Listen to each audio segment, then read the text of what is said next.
ayahuasca is a preparation made of at least two plants that are put together in a proportion that is a matter of human decision and human attention.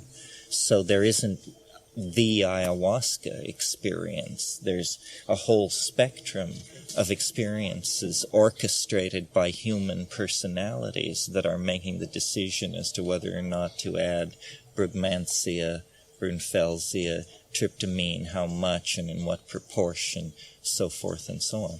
So that makes it a much more complicated dimension to explore ayahuasca than, say, peyote or mushrooms in terms of the territory you have to cover, because it's as different as the people and the regions in which it's made. Well, a similar question. Isn't there the personality of the shaman himself or herself, that their energy, and if they're directing the ayahuasca journey, they bring so much of themselves, their music, or their songs. Oh yeah, no, it's hard to say. Well, was it the ayahuasca, the mix, or which was it? Because that's right, and their professional cachet is on the line in these groups, because they're drinking often with people who have been doing it for 30 or 40 years, near relatives, cousins, and married in-laws, and all that, and people feel quite free to critique these brews. So there's a lot of pride in how fuerte, how strong it is, and always stories of stronger brews in other times and places before modernity. What do you see as the role between the physical pharmacology and the spirit that they feel is so important in bringing on these experiences? What do you see the relationship, or? You mean, how does it happen that a drug can give you access to a spiritual dimension? But is it just a pharmacological effect, or is it part of the pharmacology and part of the spirit of the thing? Or is it? Well, I think, it's not just a pharmacological effect. Somehow, what all these psychedelics really secure, I think, pretty incontrovertibly, is the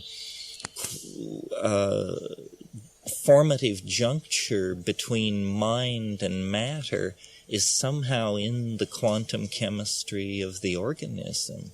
In other words, thinking, which is the glory of our species, must be, or must have on some level at least, a pharmacological component. And the materialists believe that it's entirely electrochemistry in the brain thinking.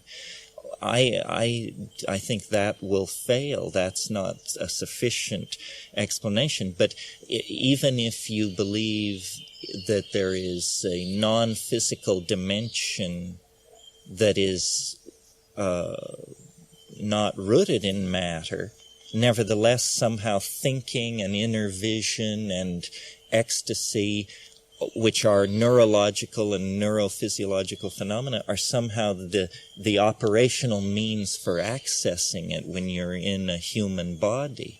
So, I don't know. I think what's going to have to happen is that to account for the world of phenomena as we experience it, rather than some kind of abstract model like the atomic or molecular model, but to actually create a mature science true to experience, you're going to have to bring back, after 500, 700 years of banishment, the idea of some kind of notion of spirit.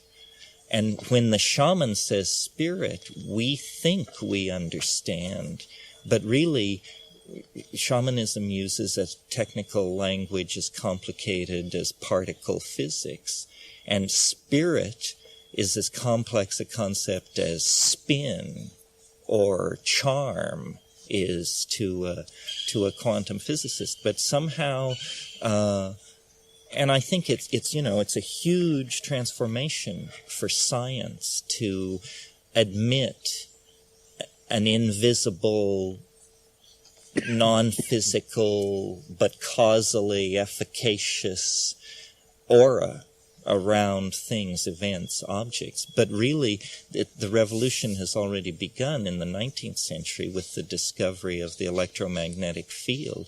And the electromagnetic field, which makes possible television and FM radio and all of this stuff, was confounding to 19th century science when James Clerk Maxwell began to write the equations for these fields. I mean, they said, how can it be? How can it act over a distance without physicality? And, then they invented the ether theory to carry it through a physical medium. But then this was shown to be fallacious, and that there actually are invisible, self-sustaining electromagnetic fields vibrating at millions of hertz per second and somehow permeating all matter and potentially capable of carrying motion pictures, information, text everywhere.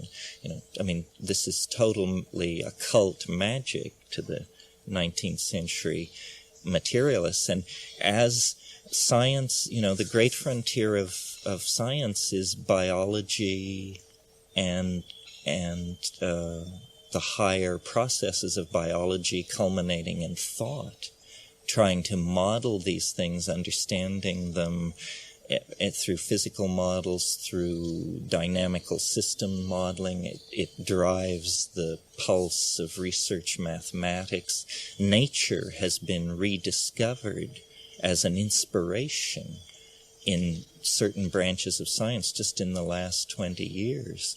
I mean, who would have thought that research mathematics, the most pristinely abstract of all the theoretical sciences, would generate a notion like fractals and chaos dynamics, which would then describe, population explosions, river deltas, bird migrations, the patterns on butterfly wings, and so forth and so on.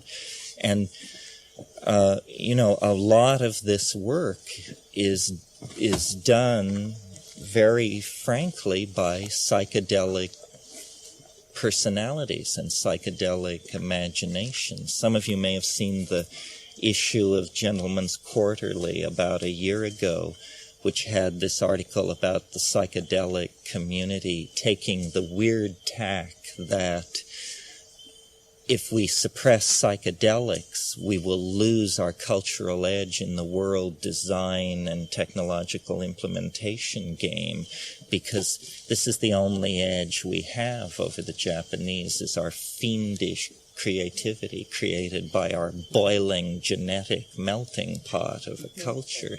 And that if we lose that, we will end up sweeping up at McDonald's. I must digress. Why am I raving about this? Yes. Kind of similar to your question. Sometimes I think that if you had ayahuasca and comparing taking it, at home in a dark room versus taking it with a curandero and listening to guitarras, sometimes I think you get in the same space and learn the same things, and sometimes I think that ayahuasca is like the hardware, but really that's not the interesting part. It's really the spiritual and Icaros and how the shaman moves it. What does the shaman bring to the party? Well, in a way, it's both. I mean, in other words, taking ayahuasca at home in your room is titanically profound.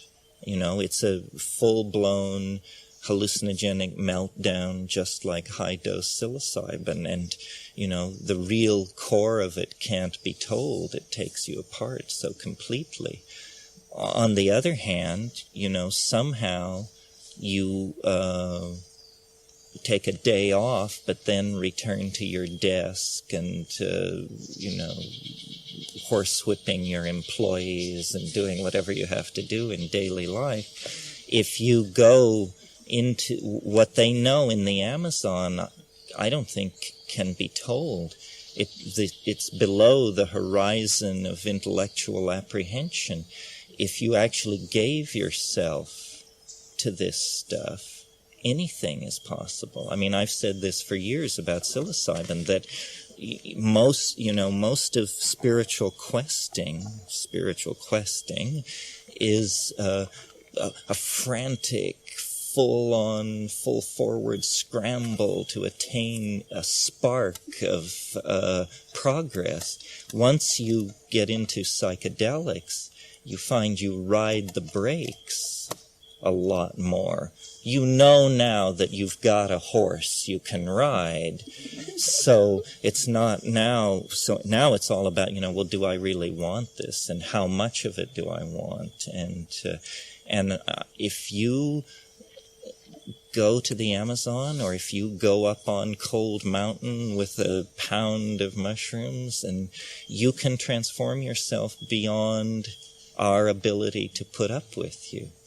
I mean, it will just be said of you, oh yes, some woodcutters saw him 2 years ago up in the slopes, completely naked, surrounded by his elfin attendants and leaping over the rocks in the snowfield. You say, great. Is that what your mother raised you for? I don't know. Cloud hidden whereabouts. I mean, I think the Bodhisattvic imperative offers a great out for those of us who are chicken shit. And you can just say, oh no, I'm not ready to walk through the violet doorway yet. I must yet labor here on the other side for a few moments more. And same thing in the Amazon. I mean, they say, la selva es como un sueño. The forest is like a dream. The forest is like a dream. You realize that, you, the ingenue, the questing fool, the child of God, have somehow gotten your dominoes arranged this time so that it's actually going to work. And then you descend one of these rivers into a Venusian world of, iridescent blue butterflies the size of pie plates and scheming shaman and and somehow the boundaries of that are held in place. I think it's something about how when we aggregate socially, there's something like a collective cultural vision that we're living in, breathing in, dressing in all the time, and that it keeps us from flipping out, basically, into the undigested pre-linguistic chaos of the who knows what right around the corner. Well, so then if you go into wilderness, this is the classic thing, and then you perturb your categories with hallucinogens and, see the syntactical machinery melt down and understand the relativity of language and all this stuff, then there's just an incredibly bewildering swarm of possibilities which rush in to fill this newly created intellectual vacuum. And most of it is magical and referential and symbolical and runs on the dynamic of magic rather than the dynamic of the casuistry of European positivism.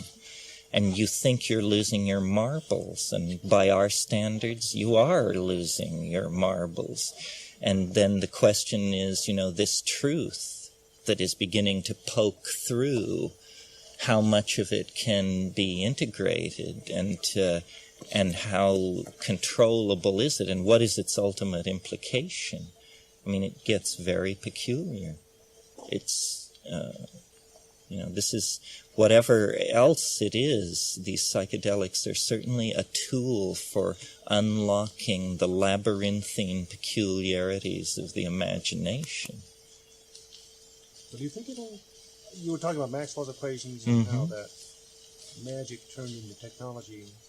Do you think we'll do that with psychedelics? In 20 years, we'll have it really kind of there'll be some equations and some understanding of, not of the chemistry, but of the well, I would be the last person to sell short the imagination of the human species at the close of the second millennium. I mean, I think we're poised for some kind of leap. It's not clear what it is. I mean, everybody has their dog and pony show, the nanotechnologists, the space colony people, the super drug people, my millennial meltdown theory is in there sharp-elbowed, and because there's a sense, I didn't intend to talk about this, but it's sort of maybe worth talking about as we approach the ethnopharmacological thing embedded in the larger context of biology and nature. One of the things that I've learned from psychedelics that just seems self-evident to me now is this thing about how complexity, how the universe is an engine for the conservation of complexity or novelty, that from the very first moment of the Big Bang, processes have become the foundations for yet more complex and integrated processes which built on these more primitive processes, so that, the universe is born in an enormously hot plasma where it's just a soup of free electrons, basically. There aren't even atomic systems, let alone molecules or anything like that. And as the universe cools, basically, more and more complex forms of order appear, freezing out, as it were, crystallizing out of this mix. Well, not only is this happening, but it's also happening in such a way that each phase comes more quickly than the phase that preceded it. So, you have the era in the life of the universe when it was all physics, and stars were cooking out heavy elements and stuff like that, and supernovas were churning and galaxies were condensing. But then, once some of these heavy elements are cooked out, including carbon, you get a whole new kind of chemistry based on the four-valent properties of carbon. And so you get polymerization, long-chain molecules, the possibility now of something like DNA, and you get molecular aggregates, proto-proteins, and these sorts of things. Well, then, out of these simple building blocks, membranes and transfer systems and decoupling systems and all these things arise, and from them proceeds more complex forms of life, and out of that, thinking of like prokaryotes and like that, then you get forms of largely asexual reproduction. And then sexuality is invented as an obvious ploy to speed up the shuffling of the genetic deck. Well, if you carry this analysis of natural dynamics far enough, what you discover then is that human civilization is not some viral bad trip off on the periphery of things, but it actually begins to look like it's building on all these other levels of complexity. It's somehow purposeful. It has a telos that is imparted to it from nature, and yet it's also like a trigger phenomenon because it's so brief. Upon the condensation of the planet and the circulation of the continents is established the slow evolution of species, but upon that comes this ephemeral iridescence of culture that, generously is 25,000 years old in any recognizable form other than sitting around chipping flint, 25,000 years in biology is, doesn't even, you blink and you missed it. And yet, in that moment, information, and that was my point, that in this process of the conservation of novelty seems to be like the physical expression of information existing in some kind of symbolic space. I mean, doesn't mean a hyperspace, it just means a syntactical space, a dimensional dimension of meaning congruent to ordinary experience. Well, the derivative? Something like that. The change might be the derivative, or the novelty might be the derivative of the change. Well, technology is like the visible condensation of language. And so our species, what this process of neurological activity driven by psilocybin or driven by whatever seems to be about is the excretion of ideas. Not, most animal forms lay an egg, spin a web, dig a hole. We have put in place some kind of omni-adaptable design process where they had a single gene for behavior or a set of genes. And so then what we do is we make ideas. And this process has become more and more accelerated over time because one idea synergizes another. And we've essentially migrated inside a realm of ideas, much in the same way that the social insects migrated into a pheromonal social structure.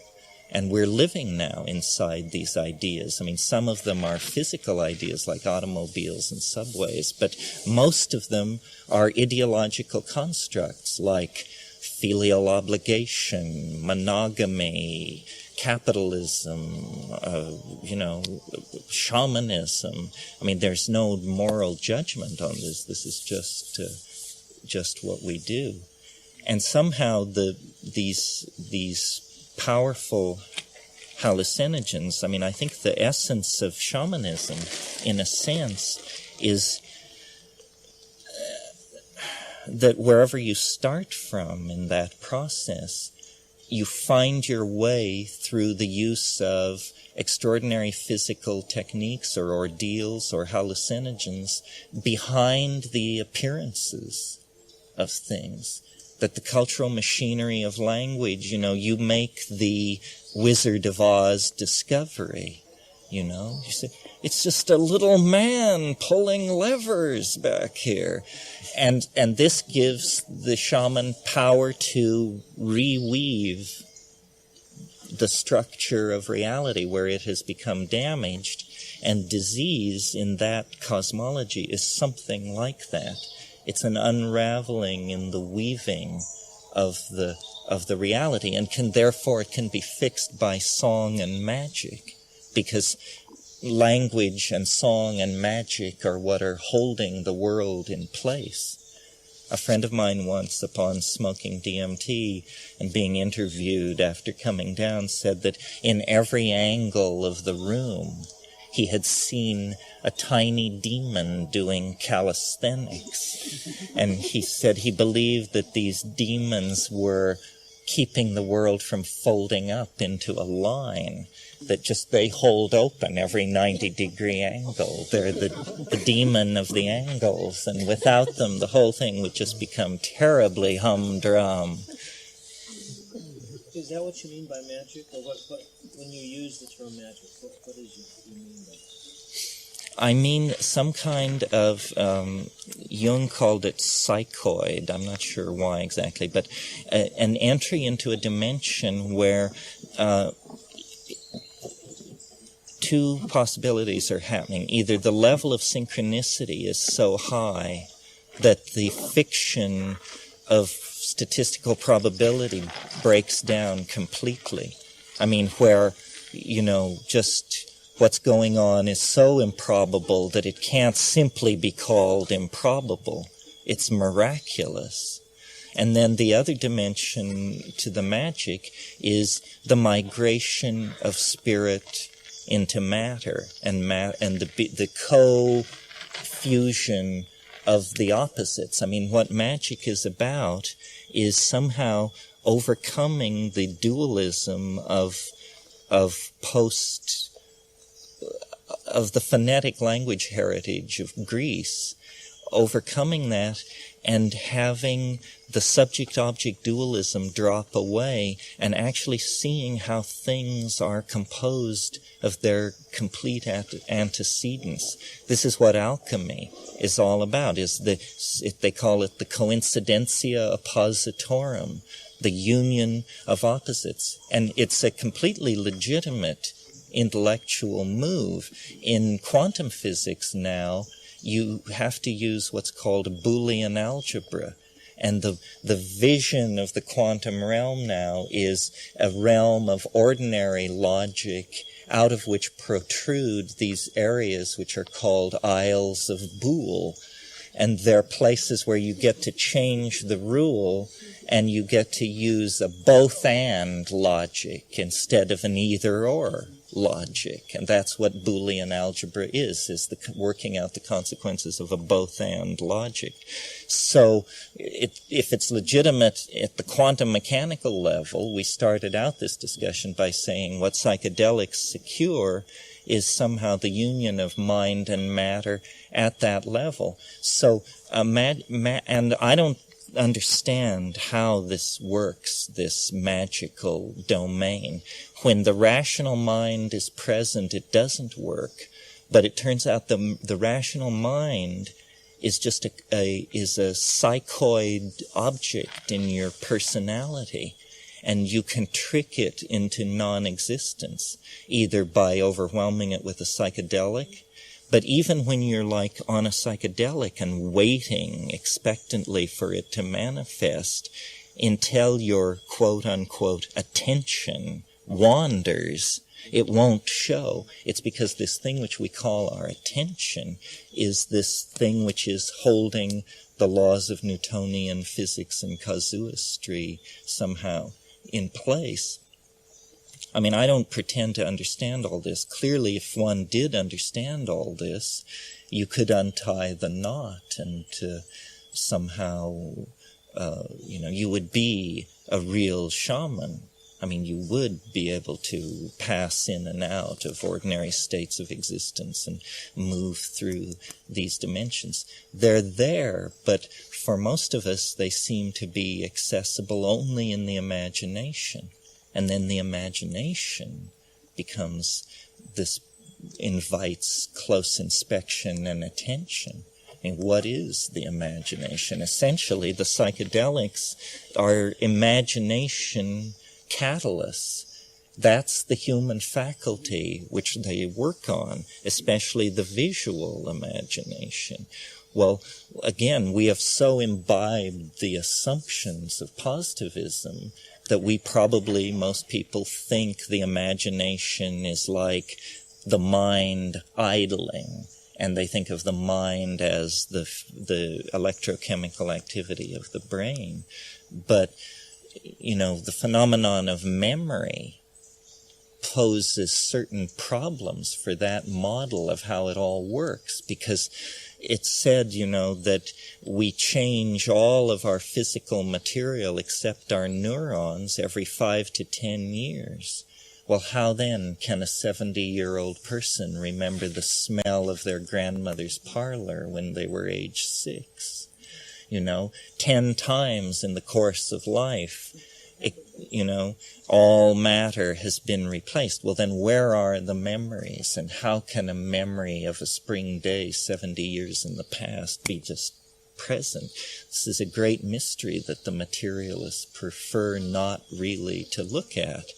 And what it implies is that, mind is not something in the brain, that the brain is like a quantum mechanical transducer of some sort.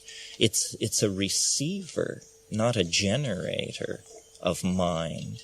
And that mind is like the co-presence of everything in a higher dimensional space, which, if there were a kind of hyperspace lying behind nature, then everything would be co-present there. I mean, it's just a mathematical fact of the matter, no mumbo-jumbo about it. That's what that means.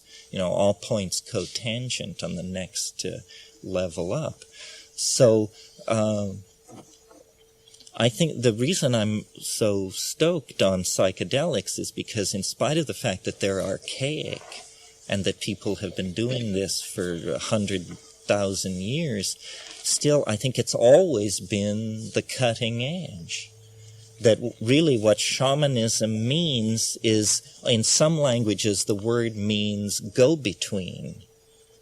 The shamans go between ordinary reality and something else, a kind of platonic superspace where the future and the past and other declensions of possibility are all visible. And it's a mystery of neurophysiology and psychochemistry and brain architecture and mathematical complexity and chaos dynamics. But it's not, in principle, beyond rational apprehension. It can be understood, and it can be made the basis of who knows what. I mean, it's a technology of the imagination, of building in a world where human freedom could exfoliate itself in ways that are inconceivable or destructive if you're trying to live in three-dimensional space on the surface of a very fragile planet with a whole bunch of other folks also trying to hang on. Where do the ancestors fit into all this? If we're at the culmination point and we're getting a lot of pressure from the ancestors, and a lot of people, probably white people, wouldn't be aware of this because it hasn't been a cultural imperative of ours to talk about this. And yet, shamanic people seem to think that this is a pretty important thing. Well, if you believe that there's no getting off the track, that nothing has gone wrong, then it must be that somehow this certain tribe, this certain group of tribes in Northern Europe, the Indo-Europeans, the wheel makers, the horse breakers, these people were like the prodigal sons and somehow fell out of archaic existence and were led on a long, strange trip into history, basically, into monotheism, into the Greek ideal of nature. I mean, when you think about a torso from the classic Greek period, a human torso, and the other forms of art being created in the world at that time, everyone else were symbolists of some sort. They carved, they distorted. Only the Greeks broke through to what it is, this amazing understanding of realism. And from that led to this peculiar form of engagement with nature called science. And so if you believe that everything is on track, then probably there was some reason for the descent into history. And that in the same way that you can see history as like a psychedelic trip of some sort, it's also like a shamanic journey. It's a journey past many, many concentric circles guarded by demons. I mean, first, the Roman Empire, then the Dark Ages, then the High Gothic, then the Baroque, then the Industrial Reformation. So weirder and weirder and weirder. And apparently the Holy Grail, it's hard to say what it is. Is it the ability to release an incredible amount of energy in a short time? In which case we've arrived in the parking pattern, because we now can, blow the planet to bits like a stick of dynamite in a rotten apple, basically. So if that was what it was about, we're there. Maybe it was something else. The complete sequencing of the human genome and the ability to completely manipulate the palette of genetic material in order to redesign ourselves out of history. This is possible. This is now within reach. I mean, we could conceive of a future where somehow we did something with ourselves that left us unrecognizable to ourselves. I mean, I spoke yesterday of how the mushroom was like a designed organism.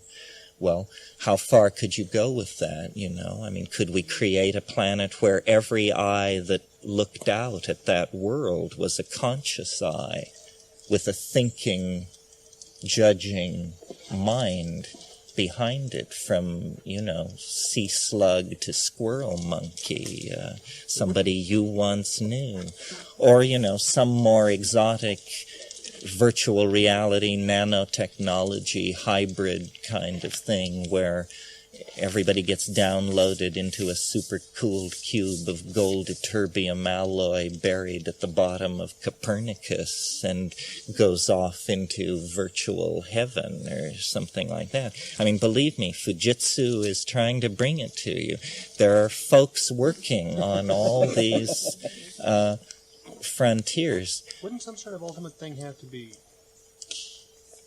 transplanted off of our particular neighborhood and solar system and off? Well, this was hot a while ago. It seems ultimately you would think so, but also it seems that we've hit sort of a technological problem here. I mean, the problem to go to Jupiter compared to the problem to go to Alpha Centauri is like the difference between hollowing out a tree trunk to make a canoe and building the Queen Mary or something. Well, yes, but again, hypotheses should not be multiplied without necessity. If there is a parallel continuum, then shamans should probably, the shamans in the Amazon say they go to the Milky Way. I mean, they say many, many things. They seem to access a stratified cosmos, a cosmos of levels. And, I think if you're a true lover of the weird, you will be able to find a doorway out. It may not take you to, the third star in the Zenebel-Ganubi system, but it'll take you far enough that you'll end up begging for mercy, probably. There's a technical imperative sort of going on in technology today to create sort of a Noah's Ark kind of a spaceship with genetic information on it that's going to shoot this thing out into space like a big seed. This is one of the things that's going on. And do you think this is like one of our cultural imperatives that's coming from our great history of pioneering or whatever that is? Well, sort of. I mean, I think, this metaphor I mentioned earlier about the novelty and how each epic follows more quickly upon the other. I think an idea like an archival ship like that, or a flying saucer, or what these things are like ahead of us. This technology process has a foreseeable end. You can imagine the tool, the final tool, a union of human intentionality and spirit as matter, something like, but a little less menacing than the material the Terminator was made out of. in other words, alchemical gold. And if you are hungry, you eat it. And if you need to go somewhere, you stretch it out and sit on it, and it flies. And if you need to know something, you ask it. And what it really is, and what technology is the process of doing, I think, is it's the human soul externalized. Somehow what history is about is turning ourselves inside out.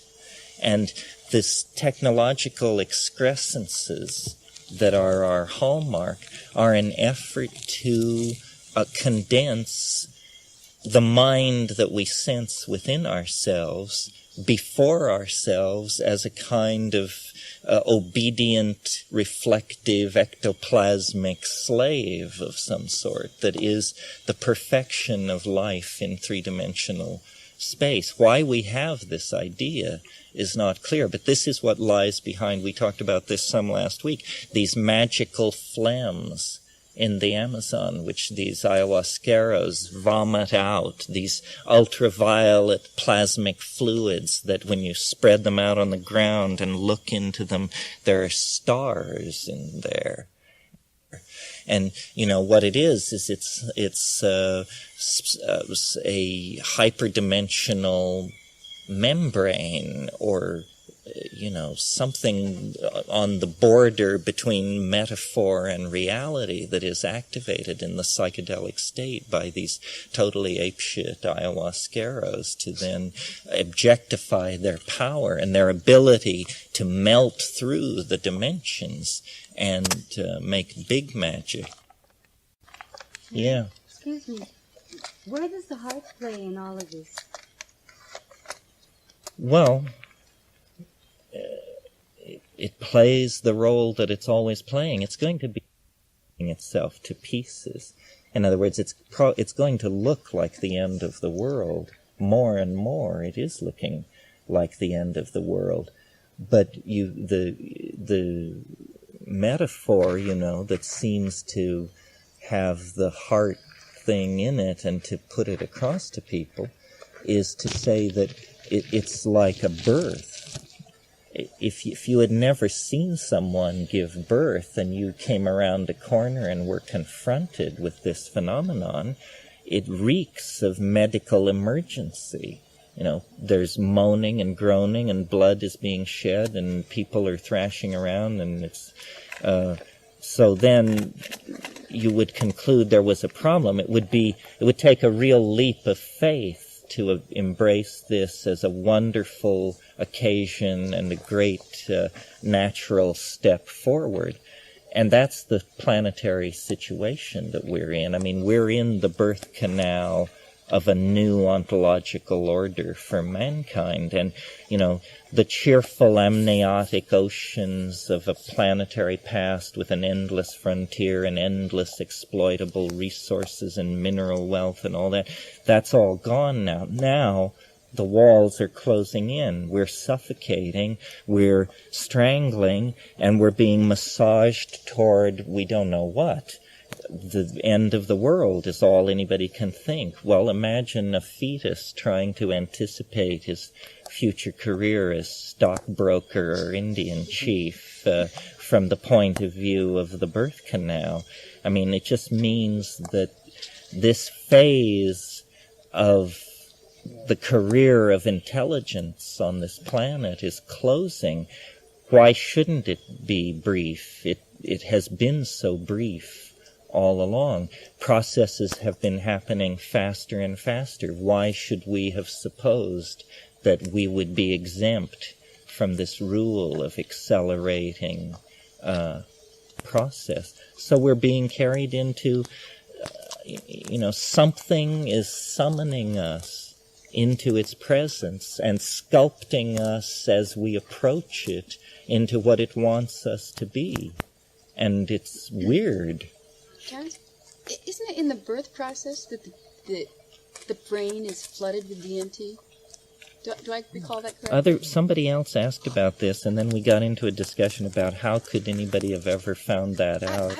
I don't know. I don't think so. No? Well, I just don't think you would ever do that kind of human research and get away with it. So I think it's probably apocryphal. But I urge you to repeat it. Okay. Anyway. Terence, how do you explain the decline of the hallucinogenic societies like the ones we saw in the slides last night that created those statues? You mean... in your opinion, weren't they able to persist like our technological society has and be a dominant factor in today's reality? You mean the Maya? And well, it's a big question. I mean, we're all enthusiasts of hallucinogens, so we prefer to assume that the Mayan religion was built on this and so forth and so on. The evidence is highly controversial for exactly what was going on.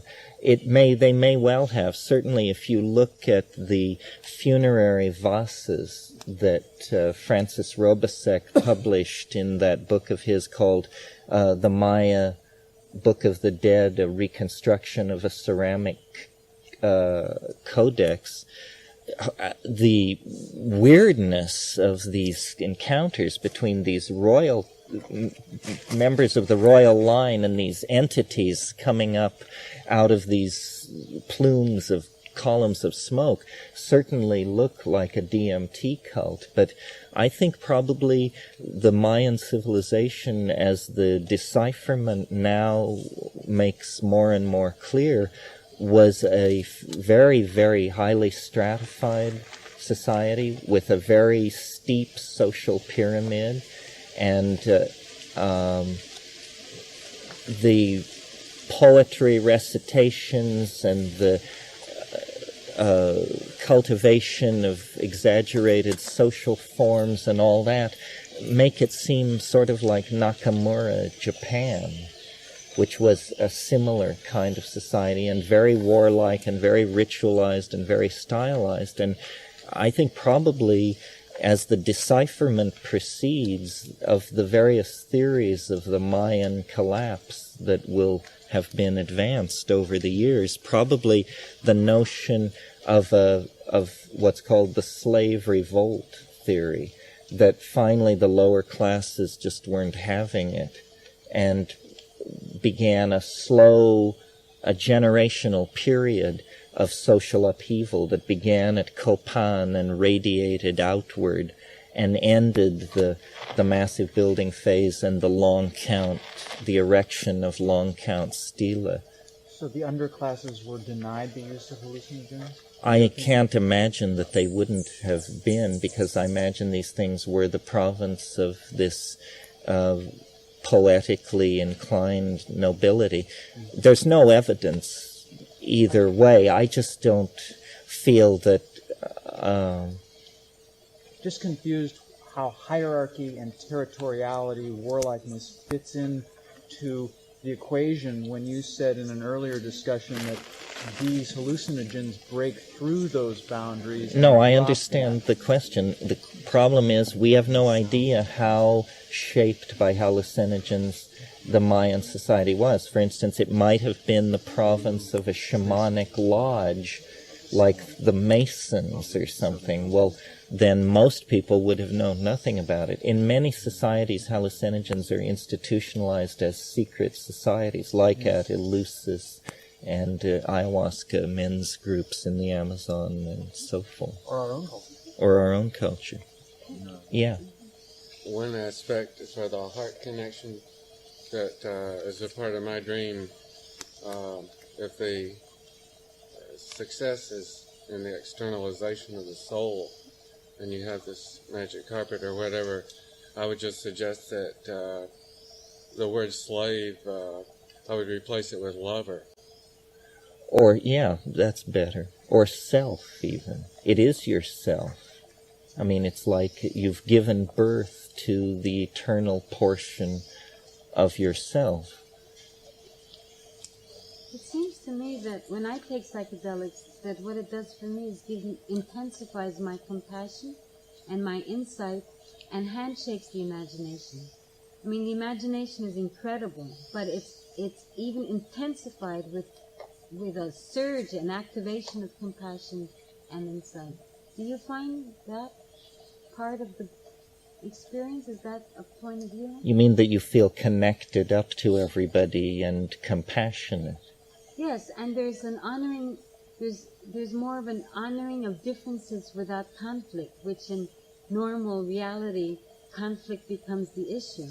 So for me, it's my lesson of honoring differences without conflict and enhanced with compassion and insight. Yeah, well, it certainly is a dose of difference. Teaches me that lesson more and more. But is that a point of view is that... Yeah, I agree. I mean, I think it's tremendously humbling, and that the complexity and it's so rich. It's the richest thing there is. I mean, and to discover it inside yourself is so surprising and affirming. I mean, life would be 50% less interesting if there were no psychedelics. I mean, imagine if as loaded as you could get in this world was 3 gin tonics or something. I mean, that would be something.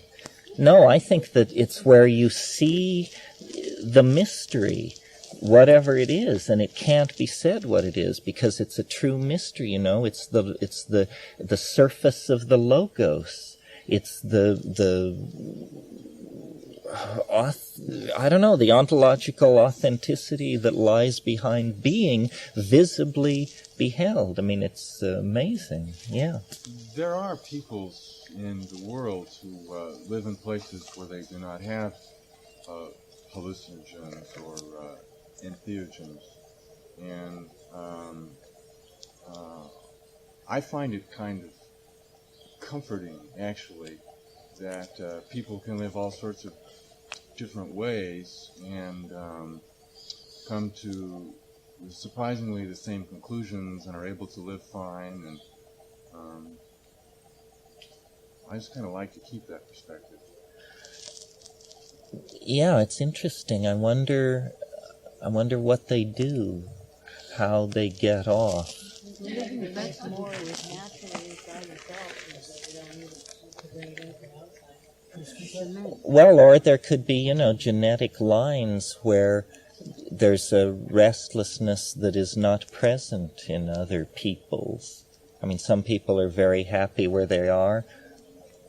The mushroom, in fact, said to me one time, I memorized it, I've never yet understood it. It said, the pygmies will be singing in the rainforests when the Celts storm our tourists.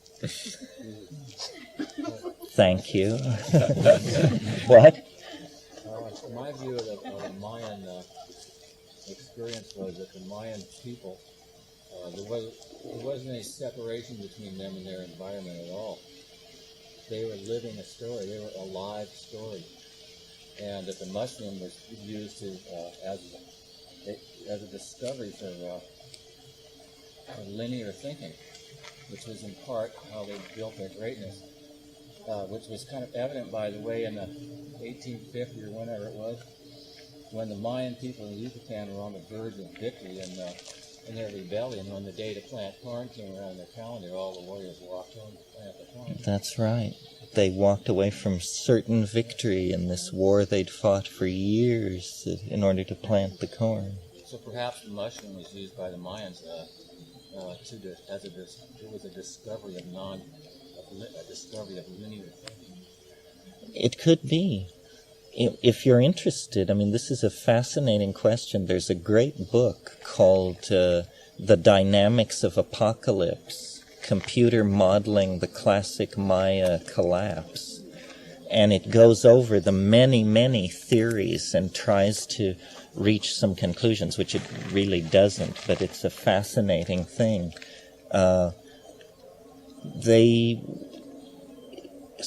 something very good or something very bad happened because they moved for over 1,000 years in a certain direction and built up an urban civilization in the rainforest that nobody except at Angkor Wat in Cambodia had done that. And at the apex of this cultural efflorescence, packed it in fairly quickly. And the Mayan language group is the largest language group in the Americas. 15 million people speak a dialect of Maya. There are 15 living dialects of it. So it's not a question of where did they go. They didn't go anywhere. They just backed out on a whole civilization, and they became instead small tropical farmers as they had been 1,500 years previously. Very peculiar, very interesting. Terence, were they big people, do you know? I don't think they were particularly big.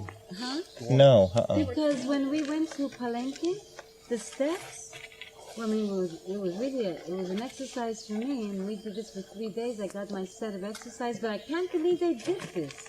Well, they just had you have to realize that it's clear they had a different sense of architecture, because here you build this enormous temple, like the Temple of the Inscriptions at Palenque, and then what happens is 12 guys can stand around on top of it somewhat uncomfortably, and that's this skyscraper.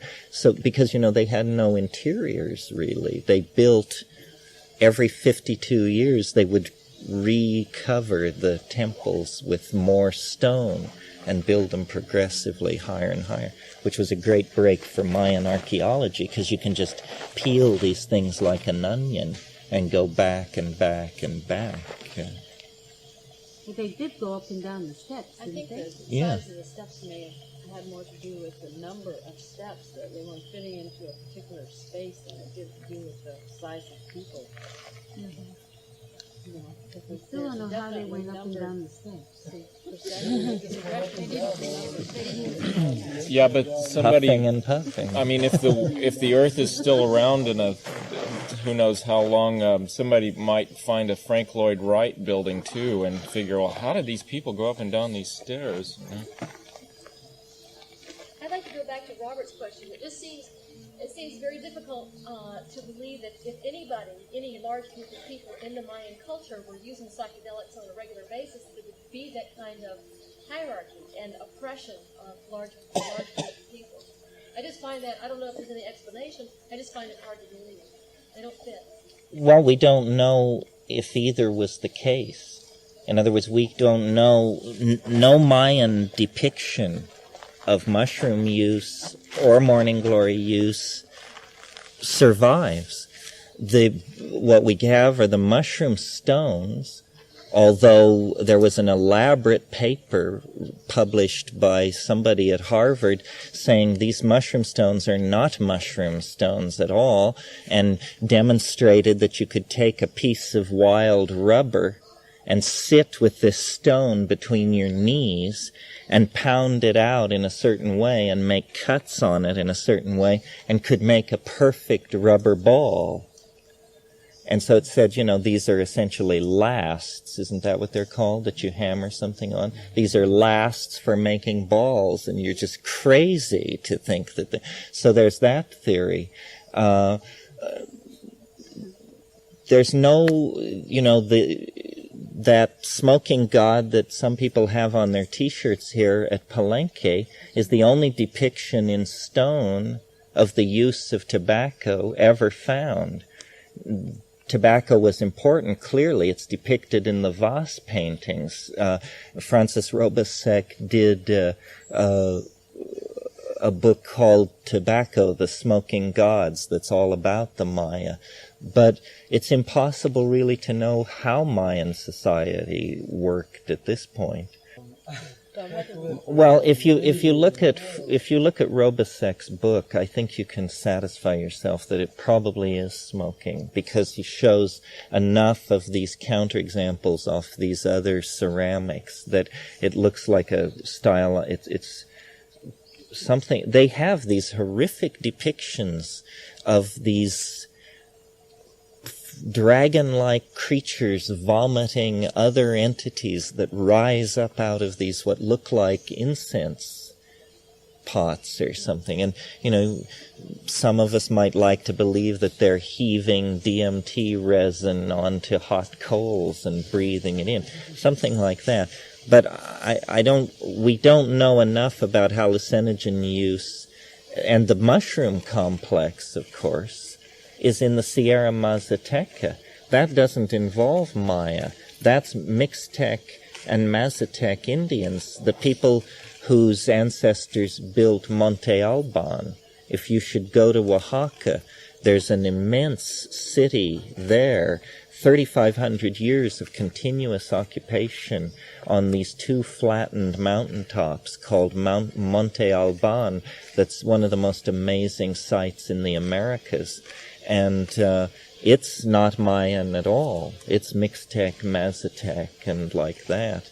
And that's where the mushroom thing, we assume, held sway for a long time, because that's where it was found intact in the 50s. What was their society like? Was it stratified? I don't know how much is known about the Monte Alban people. I'm not sure that they had writing. I'm not sure about that. Later, there were Mixtec codices. For instance, the Codex Vindobonensis Mexicanus I that Jonathan showed slides of last night, that shows people, remember, it showed the people holding mushrooms, and it showed the glyph for the psychedelic experience with the guy diving down through. That is a Mixtec codex, Vindobonensis I. It's not a Mayan codex. So conclusions about mushroom use in the Mayan area can't really be drawn from that.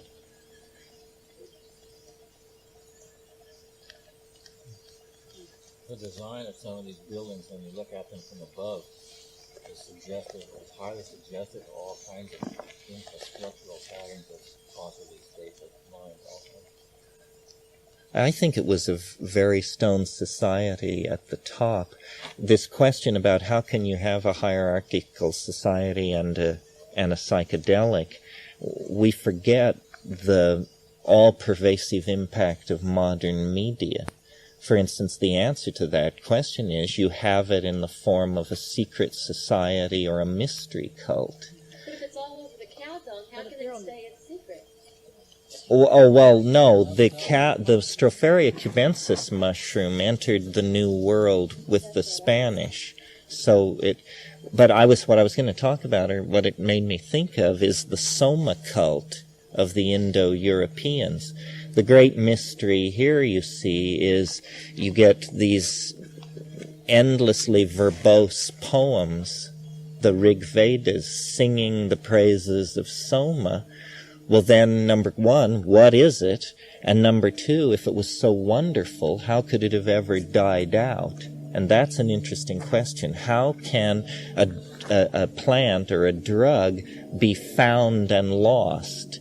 And how often does that happen culturally? And how can it happen if it inspires 135,000 lines of ecstatic poetry chiseled on stone or something? Then how can it ever be lost? Well, the only scenario that I can concoct is that it must belong to an elite, and they initiate people into it, and if you're not in the club, you don't know about it.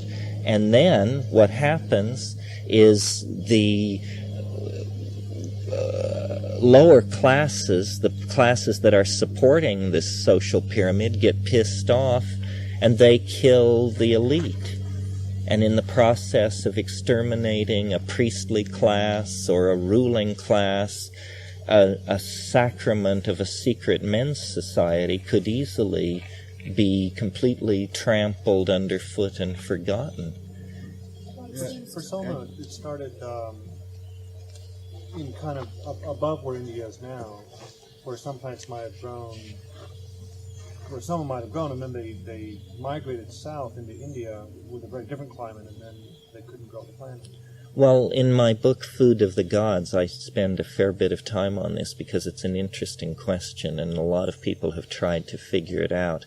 I think that, first of all, it was a process which took a long time. We're talking several millennia of time for these things to happen. What happened was, north of Lake Van, in the grasslands on the Caspian Sea, these Indo-European tribes discovered the wheel.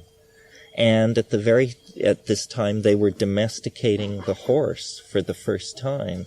And they created a new kind of social invention, which was not the nomadism of the pedestrian nomad following his herds, but a nomadism based on mounted horsemen and plunder and rape, and the extension of social boundaries by force over vast areas.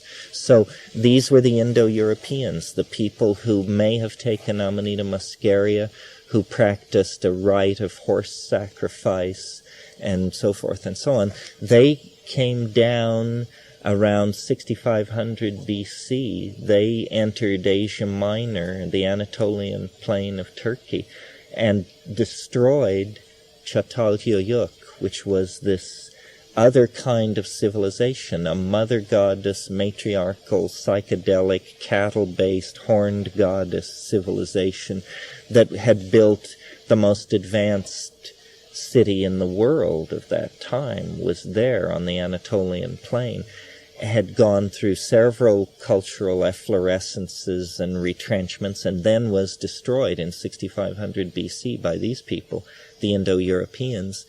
And I think they, over time, accepted the mushroom of these pastoral valley people that they conquered as they swept across Anatolia and then ran and into India. And it took 1,000 or more years for this process to happen. And the Vedas were written during this period of time. It's very hard, if you think Soma is Amanita muscaria, to explain the cattle imagery, because cattle have nothing whatsoever to do with Amanita muscaria. Also, Amanita muscaria is a hard-to-obtain, high-altitude endemic at that latitude, and the Rig Veda speaks of daily pressings of Soma to serve hundreds of initiates. So where would you have gotten these amounts of Amanita muscaria?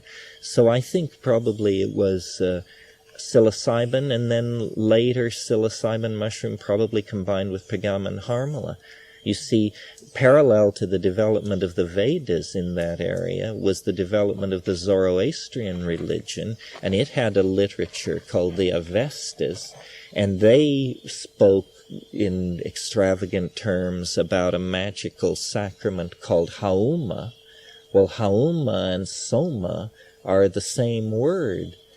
So, and the Hauma of Zoroastrianism has always been known to be Pergamon harmala. If any of you are experimenting with Pergamon harmala and you want to know the history of this plant, you should get this book, a wonderful book called Hauma and Harmaline by Flattery and Schwartz. It's a publication of the Near Eastern Studies Department of the University of California at Berkeley. And one of the things you learn there that's amazing is that this Zoroastrian, or what was called Zurvanism, the religion of Iran that preceded Zoroaster, that he in fact reformed, Zurvanism, which was the worship of eternity, the only method they recognized for the attaining of spiritual information was pharmacological. They said they had this notion of a realm, I can't remember what it was called. Among Mandayans it's called Musunya Kashta. But they said, the only way you can find out about Musunya Kashta is to take Haoma. No other way. Good works, prayer, lives of ascetic rectitude, forget it. Only Haoma can show you Meshunya Kashta. So, huh? Who were these people? pre-Zoroastrian practitioners of Zurvanism on the plain of Iran and Iraq. Was the home mixed with something, or just this plain? It was, no, it seems like it was probably, see, this is an interesting point. It's good you brought this up. I think in our circle, we tend to dismiss Harmeline because we're familiar with Harmine from Banisteriopsis caapi, and Harmine is an efficient MAO inhibitor, but not an efficient hallucinogen until you get close to toxic doses. Harmeline, on the other hand, has a somewhat different pharmacological profile, and it's possible that Harmeline alone in doses of like 200 milligrams is sufficiently hallucinogenic that you could actually lay the basis for some kind of ritual use with that alone. I mean, it's also possible, and this is a great area for scholarship and long loaded arguments, that there are DMT sources in the ancient Middle East and India that could have been added into the soma. The one that interests me the most, because I think it's very suggestive, and you could actually probably squeeze a book out of this subject, is there's a plant called Arundodonax. Some of you may know about it, that is the giant river reed of the Middle East. To this day, this plant is the source of reeds for wind instruments, fine woodwind instruments. Well, the roots contain DMT, and when you look back at the ancient stratum of Hellenic religion, there is this phenomenon called Orphism, or the myth of Orpheus. And Orpheus was a flute player, flute, and he descends into the underworld to try and, through the roots of a tree, to try and rescue his lover. And Orphic religion was the parallel mystery religion to the Eleusinian cults and the cult at Delphi, and it was very old and, very secret. So it's possible that Arundodonax and Pergamon harmala would yield an interesting... Say that again. You spell it? Arundo Donax, Donax. It's a plant that in the Central Valley of California is such a problem, it clogs the canals, and they go through with big machines and heave up great dripping masses of it beside these canals, and one could presumably go there and scrape to your heart's content. The root bark or the whole thing? My understanding is it's the root bark, but I'm not sure. It's again those cheesy chemists, Bratterjee, Gosal, and Ranji, a paper in 1972 in Lloydia. Arundodonax. Have you experimented with Harmeline? By itself? No, that would be very interesting to do. Have you done that? No. Yeah, I think probably it may be underrated. In any case, this book by Flattery and Schwartz, Haoma and Harmeline, is just a wealth of information and attacks this Wasson theory about Amanita muscaria, which I think is weaker than people suppose and long overdue. Jonathan has a counterattack. Oh, no, well, Jonathan is a great defender of Wasson, and Wasson has many defenders, but I think that theory requires revision. See, what I brought to the argument that was new was the whole notion that Africa and African species could have played a role in this, and that far from the Indo-Europeans carrying Amanita muscaria cults into a mushroomless Anatolia, that what they found there were cultures with roots in Africa that had been mycophilic for millennia. And people just underestimated the potential role of the Saharan ecosystem in this whole equation, but obviously that's where the ungulate animals were, and so that's where the mushrooms evolved that were particular to the ungulates. And where the cattle went, the mushroom went. And where the cattle went, a certain cultural style went that now can be seen to be, this prototypic archaic style. And then my interpretation of like hallucinogenic drug cults in the New World was that people adapting to these kinds of complex environments found their way back to an archaic style in the same way that we did. I mean, here's an interpretation on the Mayan use of mushrooms. They did use mushrooms, and so they pulled the plug on the civilization. In other words, the mushroom using may have come at the late phase, and then people just said, enough of calculating these long count dates and chiseling them onto limestone. This is nuts. We should go make whoopee in the forest and brew palm beer. The question of soma, I think, is really interesting. It seems to me that psychedelics and all these things access are like an archaic, paleolithic state of mind, like you say. Mm-hmm. But maybe soma wasn't an access to an archaic state of mind, but a plant extract of some sort that brought people out of an archaic state of mind, think of alcohol. It somehow explain the violence of goddess destroying it and poetic and ego-centered behavior. That's an interesting suggestion. Heinrich Zimmer, who's the great art historian commentator on Hindu culture and psychology, he says in the opening to his book, The Art of Indian Asia, something like the Vedic religious breakthrough was that they overcame the sacrality of space.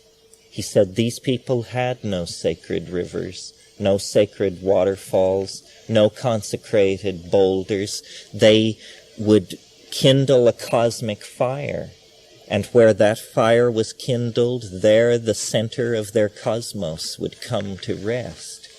So they transcended the idea of geography, and where they built their fire of sacrifice, that was the axis mundi of their universe. It's an extraordinary leap into abstraction. It was from fiddling around with wheels that they got into this, you see. It could well be. That's an interesting speculation. The Vedic pantheon is not terribly attractive, I find. But also, there's always spoken of as a golden liquid. So, Yes, and harmaline would certainly give you, if you, at an industrial level, were extracting harmaline from Pagaman harmala, it would be a golden yellow liquid. Well, that's very interesting. The cereal grasses are monocots, and they're among the most recently evolved plants and are genetically highly variable, so that races of cereals come and go with fair regularity. They did an experiment in California a few years ago where they went to one of the oldest missions in California, where they had used cereal straw as the binder in the adobe bricks, and they very carefully dissolved these bricks with strong acidic solutions, and they cataloged a number of cereal grains that are now extinct, including a form of rice with a kernel twice the size of any modern kernel of rice, so forth and so on. The point I want to make with regard to soma is it's occurred to me that, and I've never heard this discussed by anybody, that when you're told what not to eat, when you're on an MAO inhibitor, always close to the top of the list is lentils. Well, this Indo-European area is lentil land. It's the land of dal. I mean, the first thing you hear in the morning when you get up in India is dal.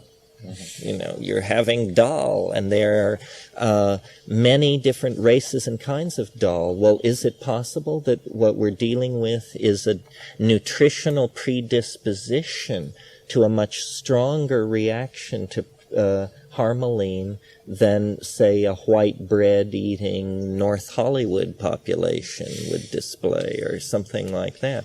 This is possible, that ancient diets were much more restricted than modern diets, and people could have had sensitivities and cultural habituations built in that gave them exotic blood chemistries and so forth that made them more responsive to these things. Certainly in the Amazon, when you go days eating nothing but yucca, Manihot esculenta, and farinha and coca, and that's it, and then you take ayahuasca or psilocybin or something, it can really get right at you, because you're not carrying a lot of preservatives and weird nutritional static. You're honed to the bone, and you can imagine the people who are out there for years on those kinds of diets, what a sensitive assay system they're running for these things.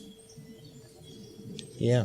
What do you think about the model of the universe as a hologram, the holographic universe? Well, I sort of veered in that direction this morning when I talked about how the mind is a receiver, not a generator of the phenomenon of consciousness. Yeah, I think that somehow it's hard for me to believe that it's hard to build a material model of memory, and it's sort of hard to build an immaterial model of memory.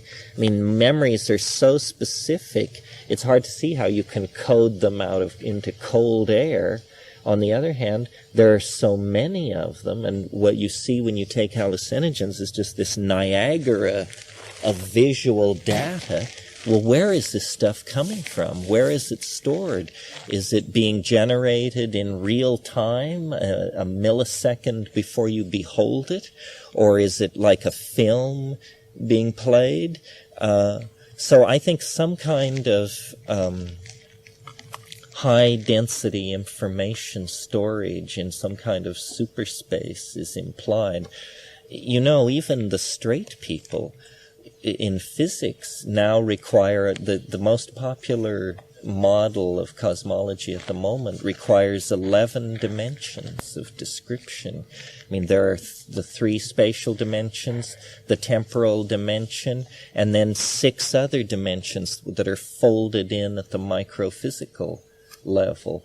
So, and that's physics, the bedrock of our worldview. These are supposedly the most secure knowledge that we Westerners have is in the realm of physics. Well, then you start asking for a recitation of this secure knowledge, and you discover it reads like a fairy tale from hell, virtual particles and violations of physics and exotic forms of logic and action at a distance and instantaneous transmission of information, all these paradoxes ricocheting around. What has happened is that science has prosecuted its program for the explanation of nature to the point where the non-rational basis of nature is now there to behold, which means, you almost have to be pushed back to a mystical position. Tertullian said of Christianity, they asked him, the resurrection, it's ridiculous, it doesn't make any sense, how can you believe this stuff? And he said, credo te absurdum, I believe it because it's absurd.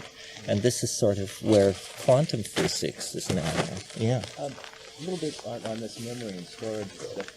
I've heard bits and pieces, but I don't know anything. I'm just wondering if you have any knowledge of these crystal skulls, and there's all kinds of theories of communication and knowledge storage and things in those. Well, I've read a little bit about the crystal skulls. It is a very mysterious and finely wrought object.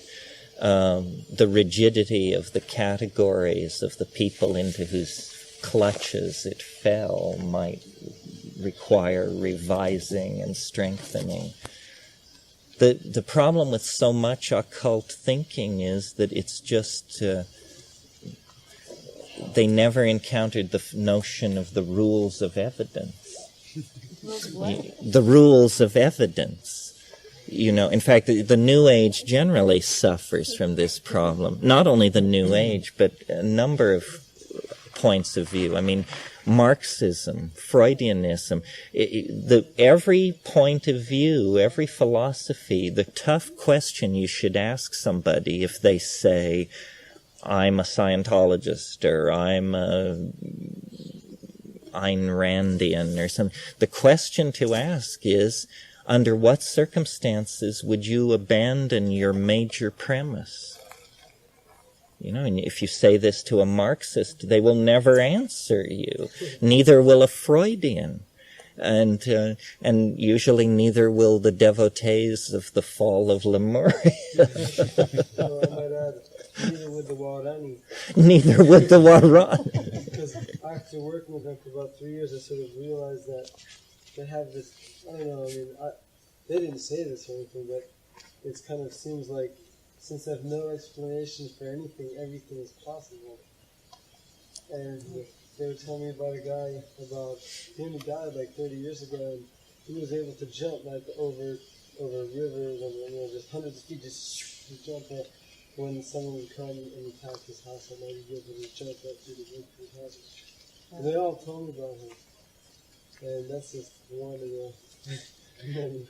It's a rubbery language, so it permits these things, If you learned it, you could probably jump 30 feet, too. Well, there are a number of technologies being developed and pushed that probably wouldn't exist if it hadn't been for all the LSD people took in the 60s, because the people who dreamed them up, oh wow phase, and has sort of settled down to putting together decent hardware. Nanotechnology, you all know what this is, right? Nanotechnology is this idea that is really gaining strength, that machines should be designed from the atomic level upward. So these people are creating techniques for building really eensy-beensy machines. These are the guys who can get 16 electric motors inside a human hair. And, that's just the beginning. They envision a world of programmable micro machines like viruses, which, if you have something wrong with you, you just inject these things into your body and they remount the cholesterol in your arteries, and they build houses, and all objects are manufactured by swarms of these things, and so forth and so on. And it is interesting, the micro-physical realm. This would be one escape for us and our cultural dilemma. Some of you may know a wonderful science fiction book by Brian Aldiss called The Long Afternoon of Earth, which is about a world where people are 4.5 inches high, and the world is covered by a banyan forest from pole to pole. And somehow, in order to live in this savage jungle environment, the decision was made at some point long in the past, before technology was lost, to go through this shrinking process. And so people are very tiny. But we could, like a good nanotechnology, male patriarch engineering mission type goal to lay before the research and development community would be something which I envision to be like a pair of black contact lenses, which you would have surgically implanted in the inner eyelid.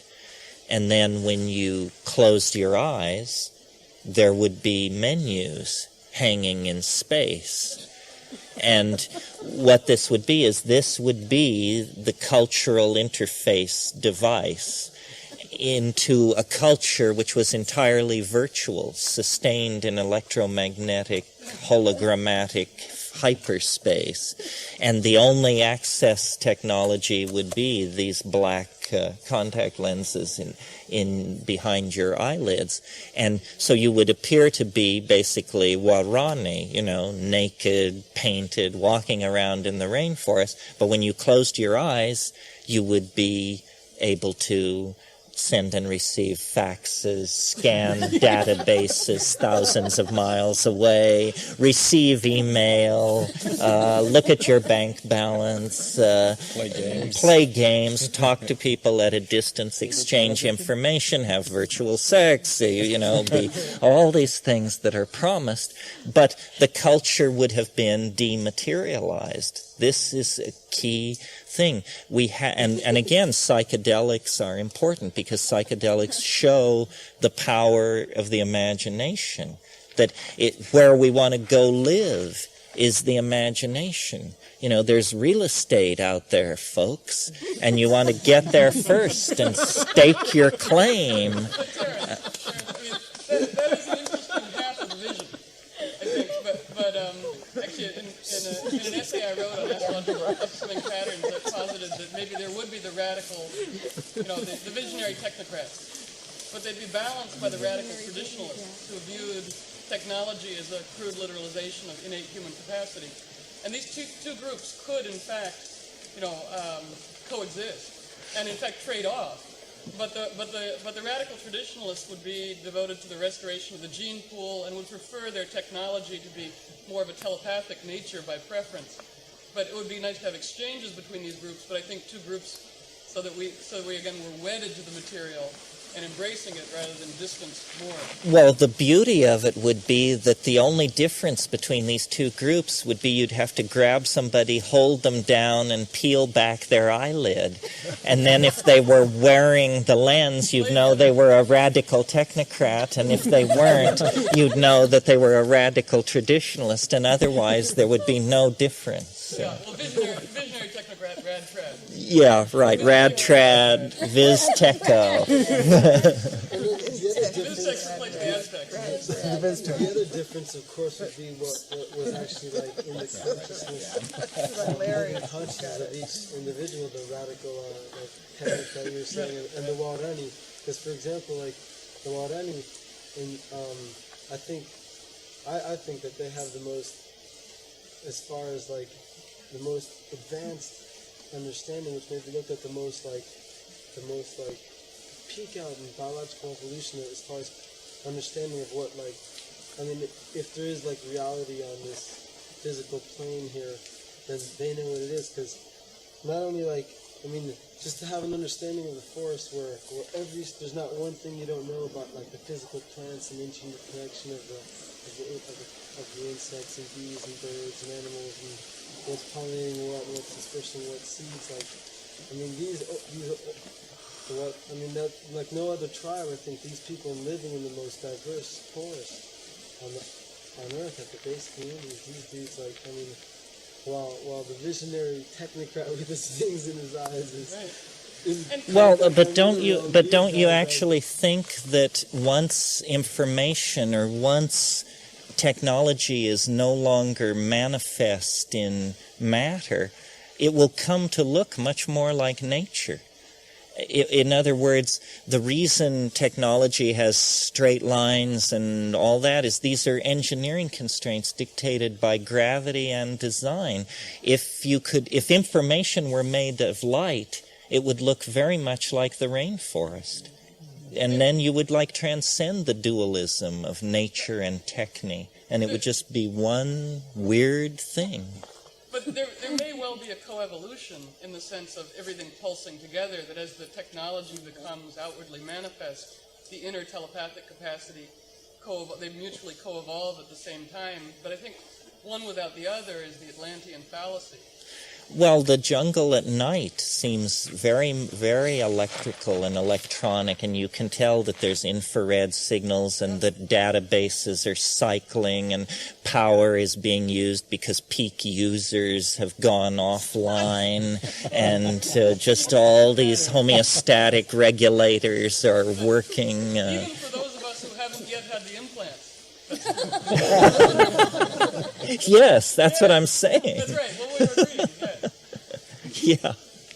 These themes of nanotechnology, etc., are expounded in a software novel published by the Aquarian Research Foundation, I think, out of Philadelphia. But for $10, you can get the book to be read on your floppy disk, and those who are interested in micro servants, and well, it has some computer hierarchy, interesting ideas too, but I have that address at home.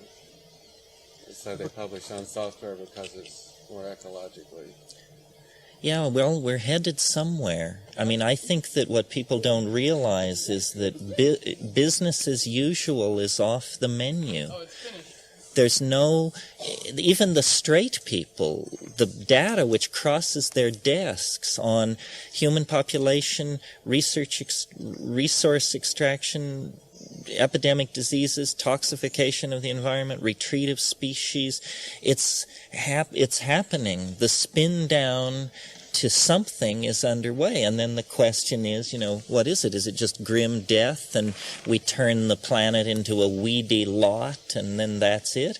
Or what about all this transcendental appetite for cosmic breakthrough that also accompanies it? It's very hard to be a rational person and tell where it's going. There's the blue butterfly. Ooh, fabulous. The Kinabata are waiting. Somebody. There's a blue butterfly in that book. Well, there's another book called Brainchild, which is a very nice extrapolation of where a lot of things are going. Takes it forward several thousand years into a wild future, but it includes a lot. Yeah, well, see, I think the rate of acceleration is so intense that it's inconceivable that there's a human future even measured in hundreds of years. It's all, this is it. The collision is actually happening in slow motion before your startled eyes, the end of the second millennium, and Western civilization is completely exhausted. It hasn't a clue. All these wonderful methods that were going to lead us to Platonic truth and union with God and the gates of the heavenly city. The gates of the heavenly city is Spanish Harlem, and God looks like a psychotic on crack. So we have to sort of back off to the archaic moment, which was the last sane moment that we ever knew before we committed ourselves to this shell game launched by the monotheists and their stooges and so forth. We've already had Mr. 666 as president for 8 years. Well, we had 19 years, don't we?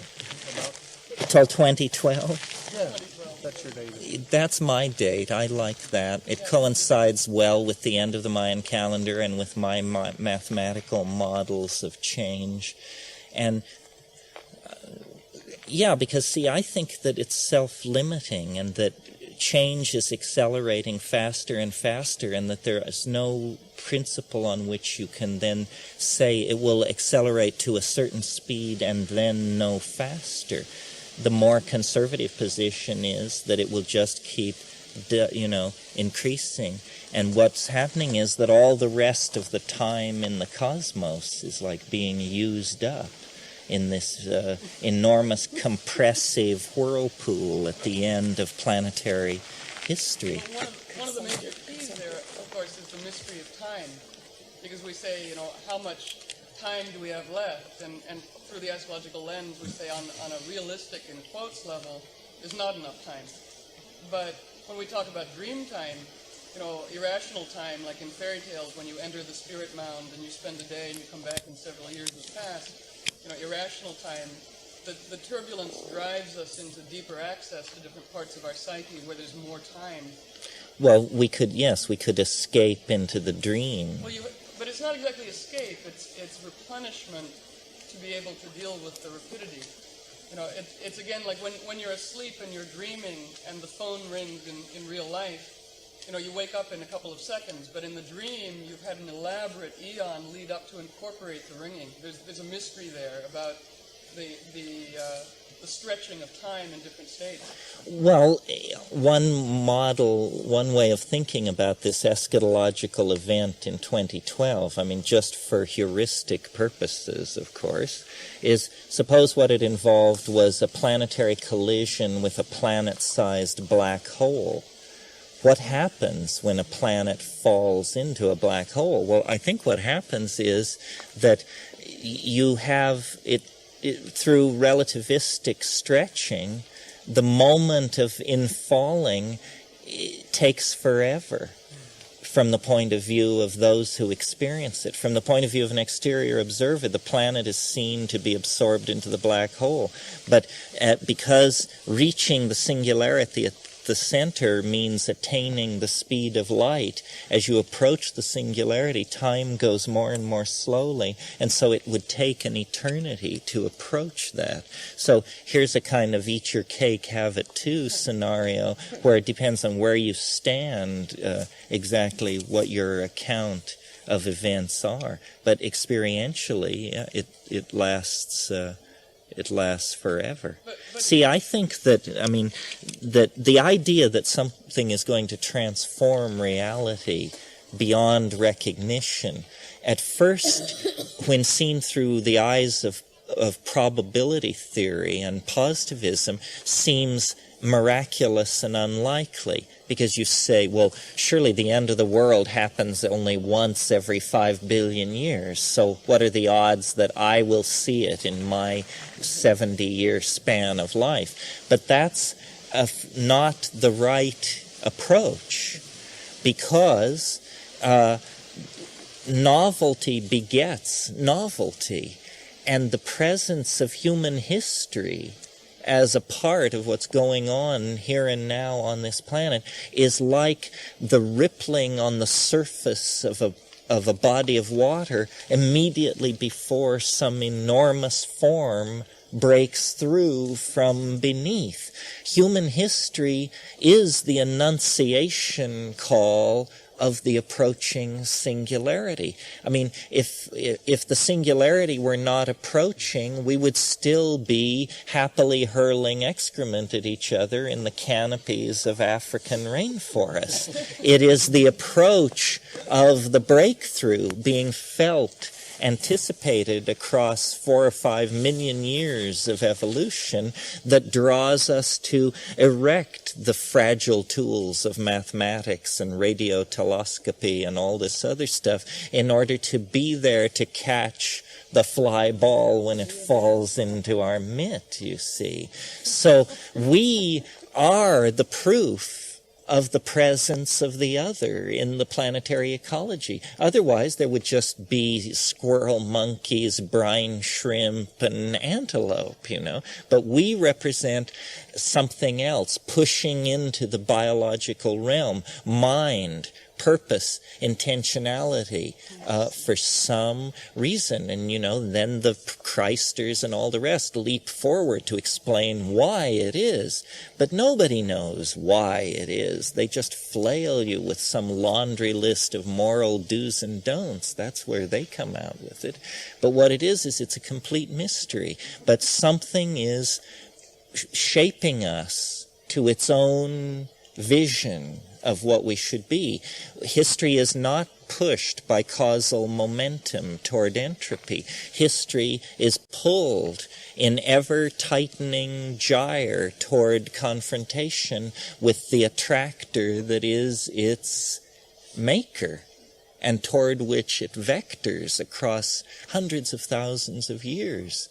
It's something odd loose here, and the use of language and the production of art and magic and shamanic vision and high technology, all these things are feedback telling you there's a very weird form of radiation in the neighborhood. We've gone beyond the birds and the bees here to something else, and the something else is growing. It's an embryo of some sort. It's in process of concrescence, Whitehead's word, concrescence.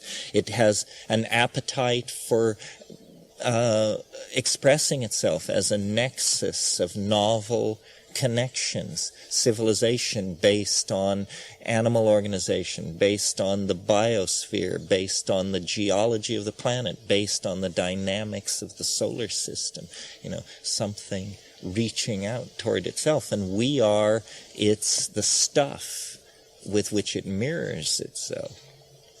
Weird.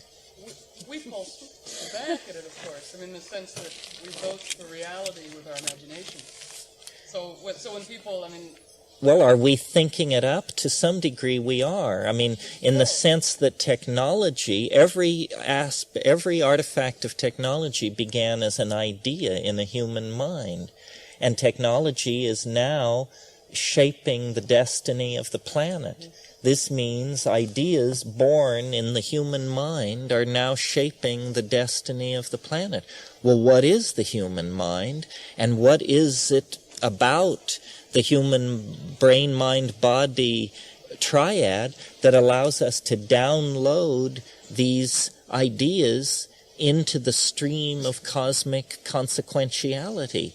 I mean, antelope don't do that. Caiman don't do that. Nobody else is downloading ideas into the swift-running current of cosmic unfoldment. Everybody else is playing the old evolutionary solitaire game with gene mutation, environmental pressure, so forth and so on. We've invented a new game. Well, what mind are we born of? Well, this is the question. Is there another reality of which we are the construct and the development of, or the experiment? Are we growing toward a dissolution of the boundary between this world and some other world? Is it the world beyond death that the shaman and the seers and all these people rave about? Does the human soul actually, is it indestructible, or does it survive the morphology of the body, and then in what dimension and under what constraints and toward what purpose? I mean, it's all questions. Nothing is secure. I mean, science has told us very little of what we actually are interested in when we think about how we're born out of blackness and go down into the earth after a very short time. You just get a glimpse. It's like a DMT trip. You barely get your sea legs before they're saying, "Deja vu, deja vu." So since nothing's secure, in the dream mind body, we are the seeds of the children in the unborn world. Sounds good to me. There's a line in a Christian hymn that I like. In the sweet by and by shall we meet on that beautiful shore. That's it. By the water of Babylon, Well, I think Babylon. we're preparing for disembodiment. I think a lot of that. There's a lot of people believe in that. You mean the glory and Not the rapture, not that disembodiment. not the rapture. Not with those people. I'm talking about psychedelic seekers who are. Well, but all of these are different takes. They're all different takes on this intimation of an ontological bolt of lightning. It could happen. It could happen. Long is the faith. But look what's come and gone. I mean, much has come and gone since the mushroom-munching ancestors of the African dawn moment. And we say the world never changes, but on the other hand, Babylon is ruins, and so much has happened, and in such a little bit of time. I mean, 10,000 years ago, the curtain had barely risen, and then, just like the monkeys go berserk, and before you know it, instruments are being hurled out of the solar system, the human genome is being probed, radiation levels are rising, the ozone hole's disappearing, the ice caps are in retreat. It's like they just pulled the plug. 10,000 years? It's as catastrophic as an asteroid impact from the point of view of most ecosystems, just blam, the slow collision, not this time with an iron, a chondracious chondrite, but with a mind. Mind arose on this planet, or came to this planet, or emerged out of this planet, or something. But the moment that it did, in its ability to non-genetically express itself, codes, there was some breakthrough in coding ability and information manipulation, and they were off to the races. And the momentum of these processes is now virtually unstoppable. Nobody knows where this is all going, and there's no plan. There's no plan. The ecologist Howard Odom wondered, perhaps out of desperation, that maybe human beings' purpose on Earth was to release all of the carbon which had gotten locked up underground, let it back into the air. I had a professor in college, and his cosmic scheme was, he thought that someday, he thought that human civilization was essentially a mining project, and that someday flying saucers would appear and harvest all the fissionable material and just say, thank you very much, we have real need for this back on Bimbanhu, and now you can go back to swinging through the trees. In the same way, that we use bacteria to sequester gold in low-grade gold ore. You pour bacteria into the gold slurry, and the bacterium pick up the gold and sequester it in their cell tissue. Then you harvest the bacteria and get the gold. Obviously, these bacteria are not hip to the the magnificent role they're playing in the production of class wedding rings. Was that Sitchkin? Huh? Was that Sitchkins that you're talking about? Which? The theory that we're here for these other space beings. No. It was not put forth with that kind of seriousness. No, it was Joe Tussman. It's like Kurt Vonnegut's dark Scorpio vision that the entire sum of human history is in order to spell high from one star system to another. Yeah, that kind of thing. Well, there are, interesting possibilities. I mean, the universe is a very dynamic place. Every hard body in the solar system is heavily cratered with asteroidal impacts. Asteroids have probably been major shapers of evolution on this planet. They wiped out the dinosaurs. They gave the mammals and the flowering plants a running chance where otherwise they would have been completely marginalized. There are older impact scars on the body of the planet. I think that maybe the prodigal journey of Indo-European human beings into matter is something about how we may really need thermonuclear bombs and delivery systems and deep space radar. And that's what they're hoping for. In order to, shield the garden from incoming cosmic crapola. Because clearly every once in a while the field is tilled rather dramatically. And but it's a little suspiciously like the boys' excuse for not cleaning up their room. True, although it isn't an either-or situation. You don't need to spend a lot of money to protect the Earth from asteroid impact. Probably 1/30th of the Earth's military outlay would do lavishly, thank you. But I don't really think it is a cosmic catastrophe like that. I think it's something built into biology, and that biology has a season, and that intelligence is the shedding of the pollen or something, and that, there are larger purposes than you can perceive if you only have a few thousand years of a time slice to understand what's going on the planet. Or we may be being pushed to a point where, since we don't know what's ahead of us, that as Marcia McLuhan says, everyone on spaceship Earth is crew. So an attitude switch to be a creative participant in a living universe rather than an observer. Yes, then, but the question is, of what does participation consist? This is the Tolstoyan question, what then is to be done? You can't figure out what's to be done unless you actually think you understand what's going on. And that's such a staggering leap. How can one have confidence that one knows what's going on?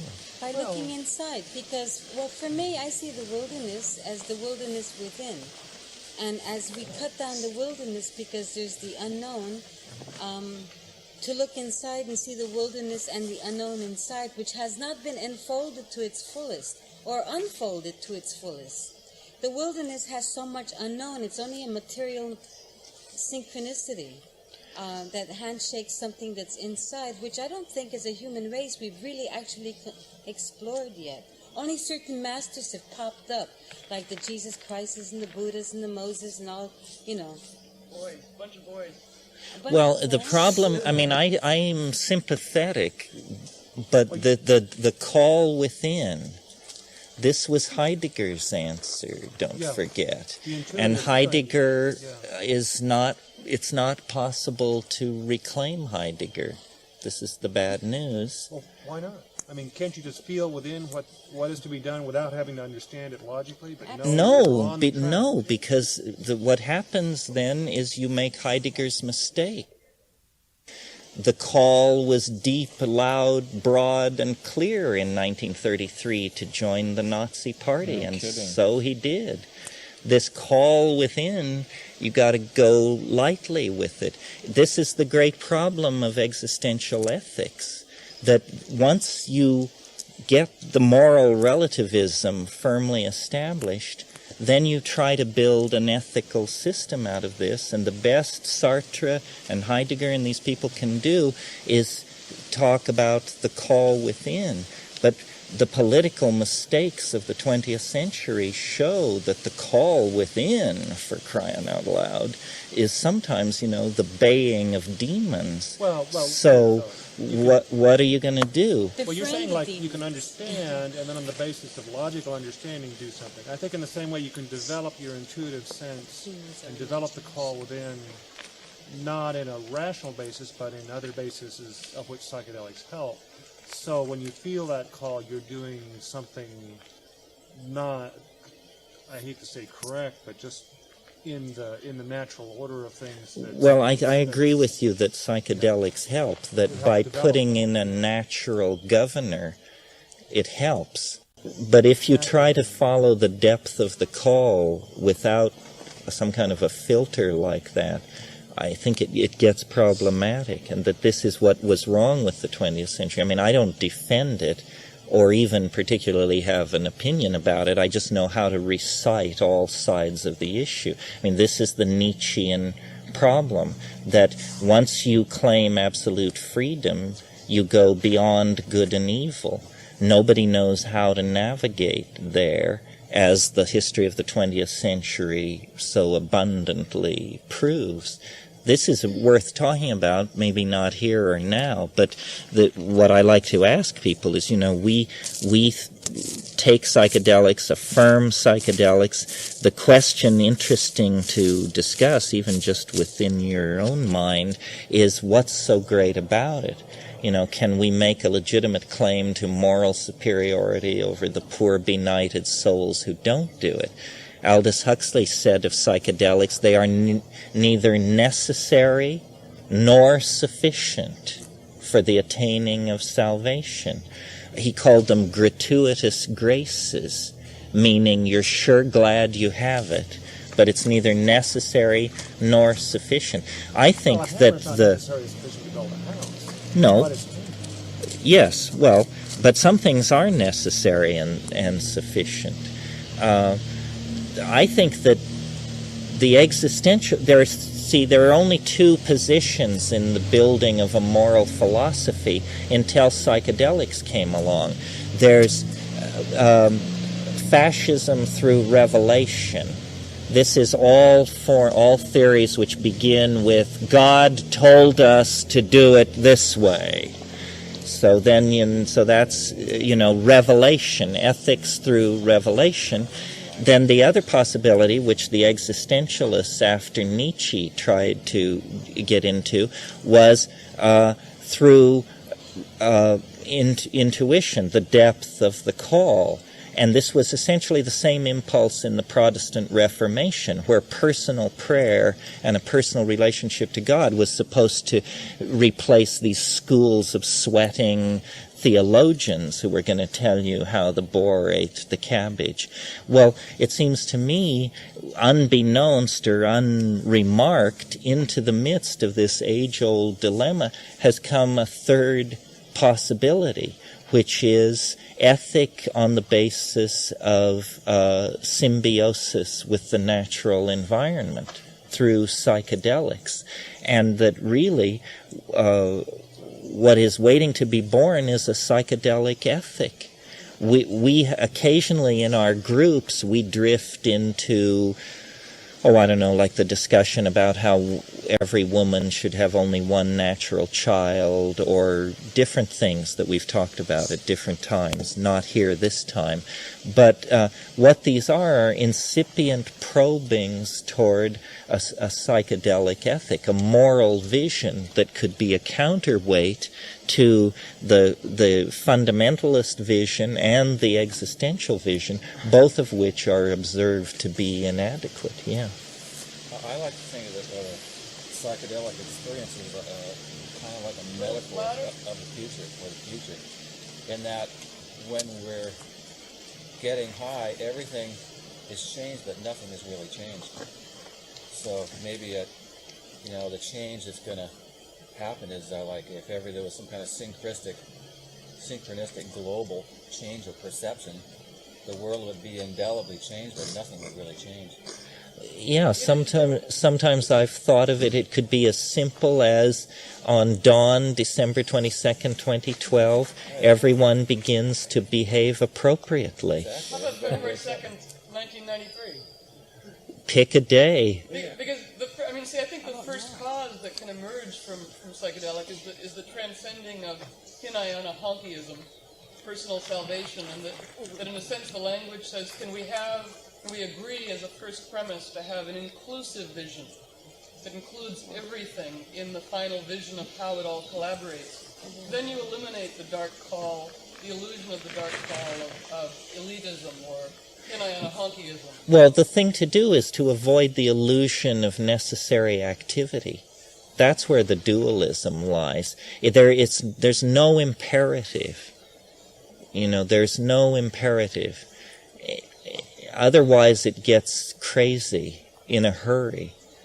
So you just have to have the faith that, the plan is on time, and this escalator you've been furiously racing up is in fact moving under its own power. I really disagree with that. That the escalator is moving on its own power? No, that there's no necessity for action. In an ultimate sense, of course it's true. But we live in a relative world, and one thing that we learned in the 60s is that if we all drop out, there was a whole group of ready to jump right in and fill all those places that we left and lead the ship of state to yet more destructive heights. Well, inaction is not exactly dropping out. My objection to action is it assumes understanding. In order to act, you have to know what should be done. Who can claim to know what should be done? I interviewed Ram Dass in Prague this summer, and it completely blew my mind. The guy actually believes he knows what should be done. He doesn't doubt his own judgment. We all know what's to be done. What's wrong with that, though? Well, it's amazing to me. I've never known a moment of that kind of certitude about what was going on. it's like interviewing a Martian for me. I think, this person believes they understand what's going on. Bizarre. I feel it the way you would touch a Maserati. We don't know what's going on. For example, we mentioned the asteroid thing. We want to save the rainforest. It seems perfectly rational to wish to save the rainforest.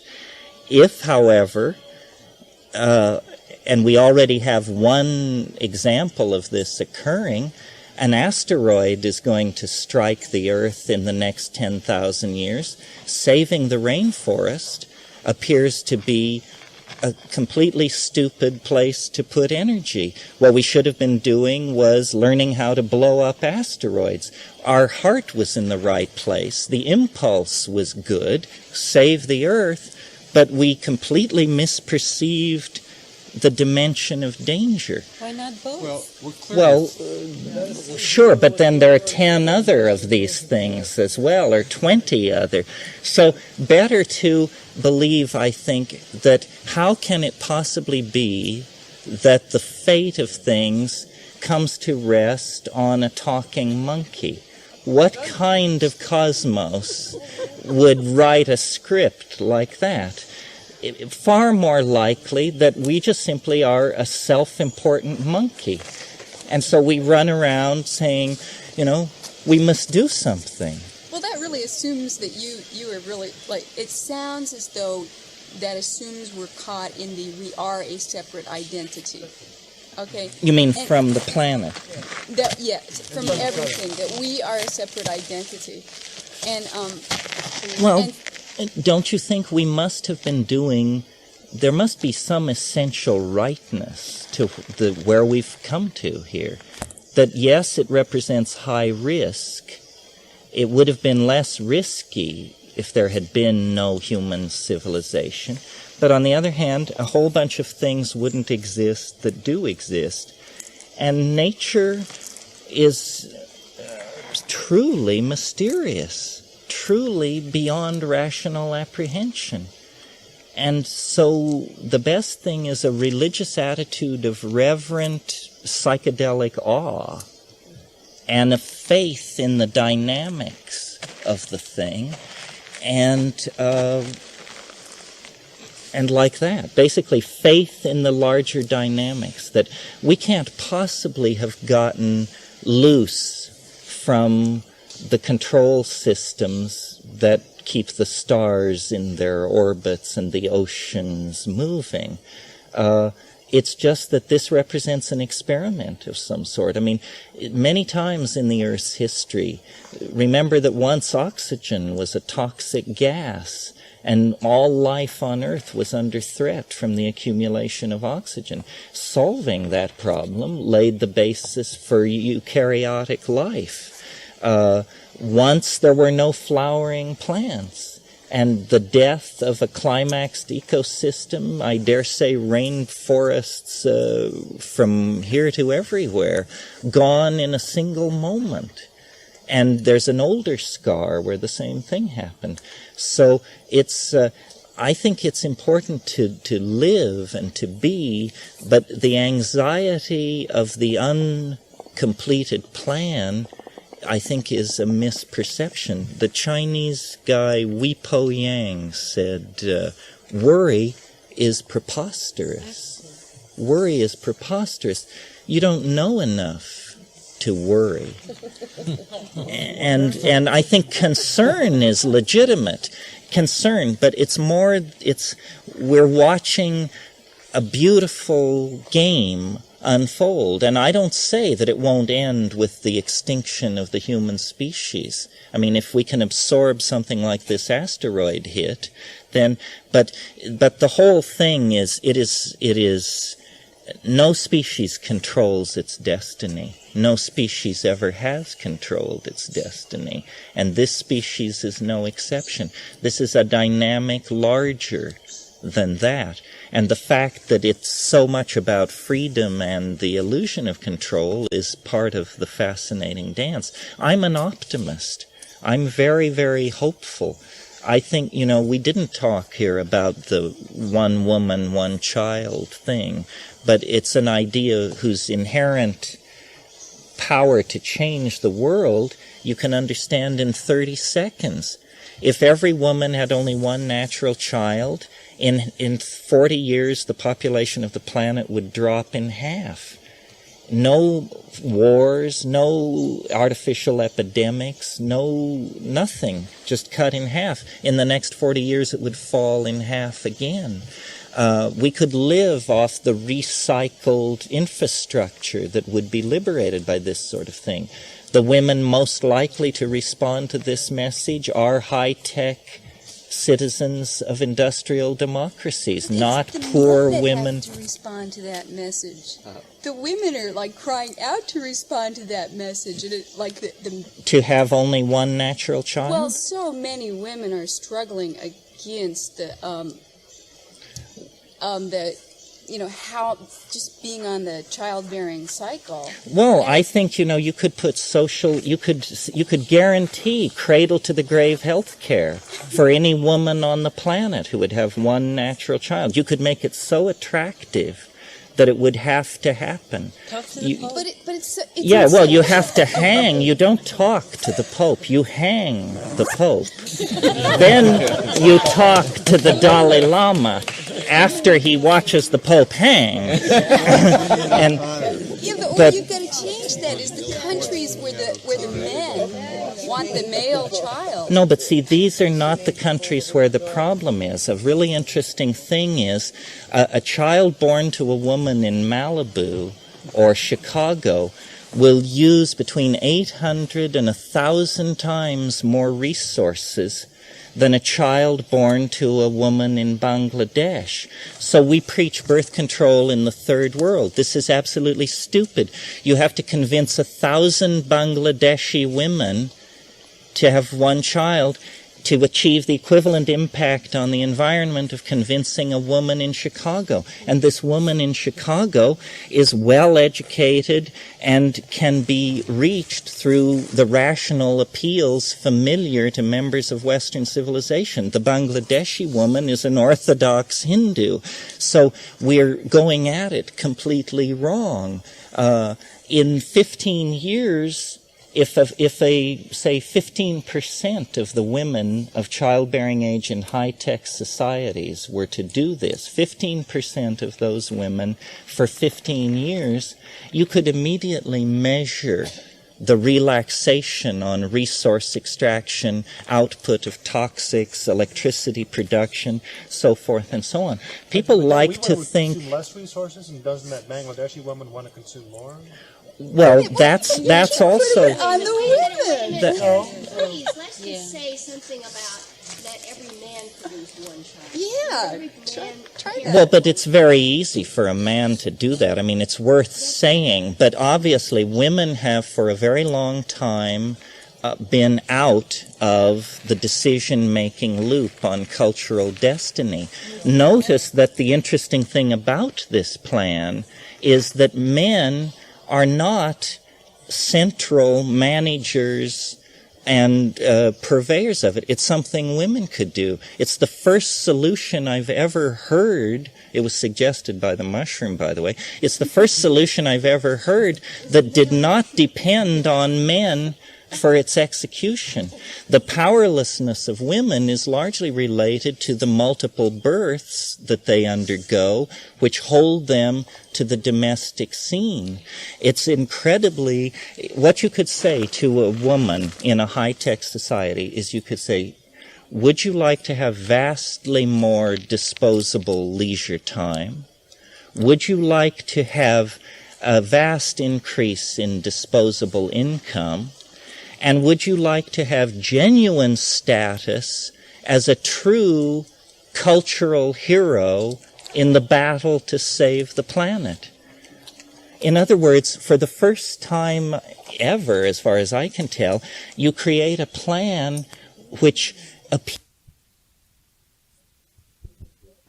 and to the selfish drive of the individual. What has always screwed plans up before is that the two were opposed. You said, well, I'd like to give to the poor, but then I'd be less rich, or something like that. Here is a plan where you attain greater freedom, greater monetary power within the society, and you are doing the politically correct thing, the most politically correct thing that could be done. And I think the reason we haven't heard this proposed... Is because you've got a pope. I think there are a lot of women in high-tech societies that are a little confused about this, and they think that they should be producing more children because of the contribution they think and the good lives that they can give these kids. Well, this is because the society has a peculiar set of values. I mean, yes, you would have to control the Pope and all this sort of thing, but on the other hand, the final solution against the Jews came to be seen as a bad idea. Why should the Pope be allowed to pursue social policies which every year push hundreds of millions of people into poverty, degradation, and early death, and not face the tribunal of international opinion? I mean, what is it? Only Nazis commit genocide? Is that the deal? I think we are going to have to begin to address some of our social problems and some of the more irresponsible social elements that run rampant in society. I mean, it's all very well to have a set of religious ideals, but when you start deflecting the populations of entire continents into a situation of pandemic emergency, well, then you just knock that off. I'd like to suggest two things of your theory. One is that there's a lot of states who still require a man, if they're married, permission for the woman to be sterilized, where the opposite is not true. And second of all, the sterilization of a woman is much harder than a sterilization of a man. Mm-hmm. So if we go back to if a man would only have one child, we would have much easier time in the United States. And that is already well, if you like it that way, the point is not to have population replacement, 2 children per couple. The point is to have 1 child per couple. And if you like thinking of it as 1 child per man, then 1 child per man. Well, the couple concept really doesn't exist. No, the couple concept wouldn't exist because the couple concept is driven by the multiple birth style of reproduction, for one thing. For me, I think I would die in peace if I lived in a paradigm shift where the commonality of an attitude of power with rather than power over would exist. And then all these issues find its proper place because then we live with power with and not power over. And I would say I've witnessed a great human enterprise or participated in a great human enterprise. Well, here's to it. Let's head for lunch.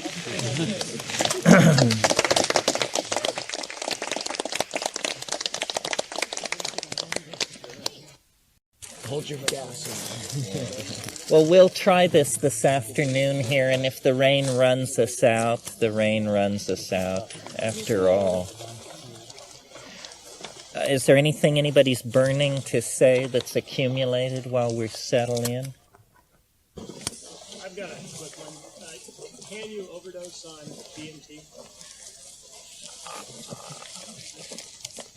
No, probably not if you're self-administering and smoking, because I think it would you would be unable to get yourself together enough to get the pipe and the match and everything coordinated. I've seen people who thought they had overdosed, but they just got a full dose. I don't know what an overdose would look like. The LD50 is, I don't know if it's ever been determined anyway. It's very high. People have asked me if it's dangerous, and I think the answer to that is probably only if you fear death by astonishment.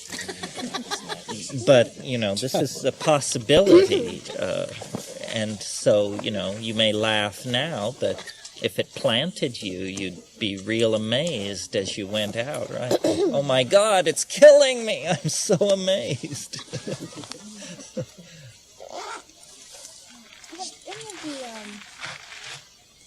sources match the smoke experience? Of DMT?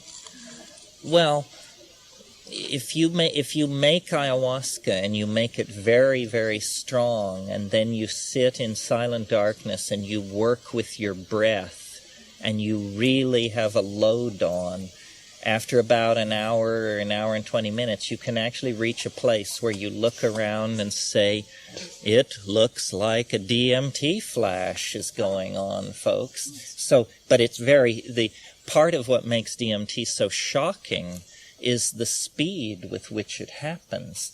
And that in itself lends to the psychedelic nature of it, because it's like being struck by lightning or something. I mean, some people, when you give it to them, they don't think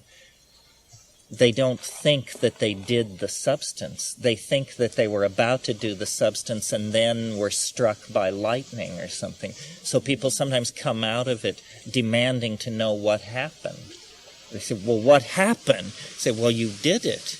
I say, that's it? That's what it is? I say, yes. And they say, oh, I thought that a fighter plane fell into the apartment house.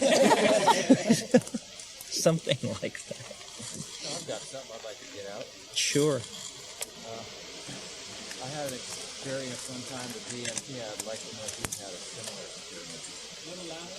I had an experience one time with DMT. I'd like to know if Terence had any experiences similar, which is, as I was comfortably sitting down against the wall in the afterglow, with still things that are going on, is that the whole field of activity, which was an experience, just parted like a movie screen. And there was just absolutely nothing but a very soft light yellow light behind that, which just fairly blew me away. This was, you were coming down, and then suddenly there was this sense of the visual field splitting and something lying behind it. It drew apart like a curtain. I never had exactly that. I remember I had a very anomalous DMT trip once. It was sort of like that. Here's what it was. It was really a strange one. I can't remember where I was, but anyway, I smoked the DMT and I expected to see the chrysanthemum and everything as I described. And instead, when I opened my eyes, or not when I opened my eyes, but when I broke through into the space, I seemed to see red flocked wallpaper in a fleur-de-lis on a wall of some sort. It looked like red flocked wallpaper. And as I looked at this, I dropped my head forward, and there was a water fountain spigot of the kind that you depress and it shoots a stream of water coming out of a marble basin. And it was just perfectly realistic. And then above it, and then I saw above it, was this flocked red wallpaper. And as I was trying to get my bearings in this situation, I turned like 90 degrees, and there was a curtain of red velvet. And I walked through the curtain, and there was a DMT trip up on a huge CinemaScope screen. And I just sat down in the aisle seat, and then the trip happened. But there had been this peculiar hesitation where I was apparently in some Art Deco movie palace somewhere on the foyer landing at the water fountain, and I never quite understood what that was about or why it happened, but it had the same quality of the parting curtain revealing the trip somehow already in progress. One of the things that goes on in DMT that's sort of odd is you perceive your body geometry differently.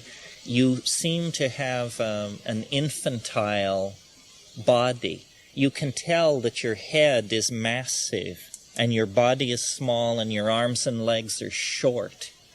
And at times we've played around with the idea that once you smoke DMT, all subsequent trips are like journeys back to this first trip. It's as though you open a nexus in time in your personality, and then every subsequent trip you just return to this open place. There's a very funny feeling about it that is something about the past, something about time. It's hard to put your finger on.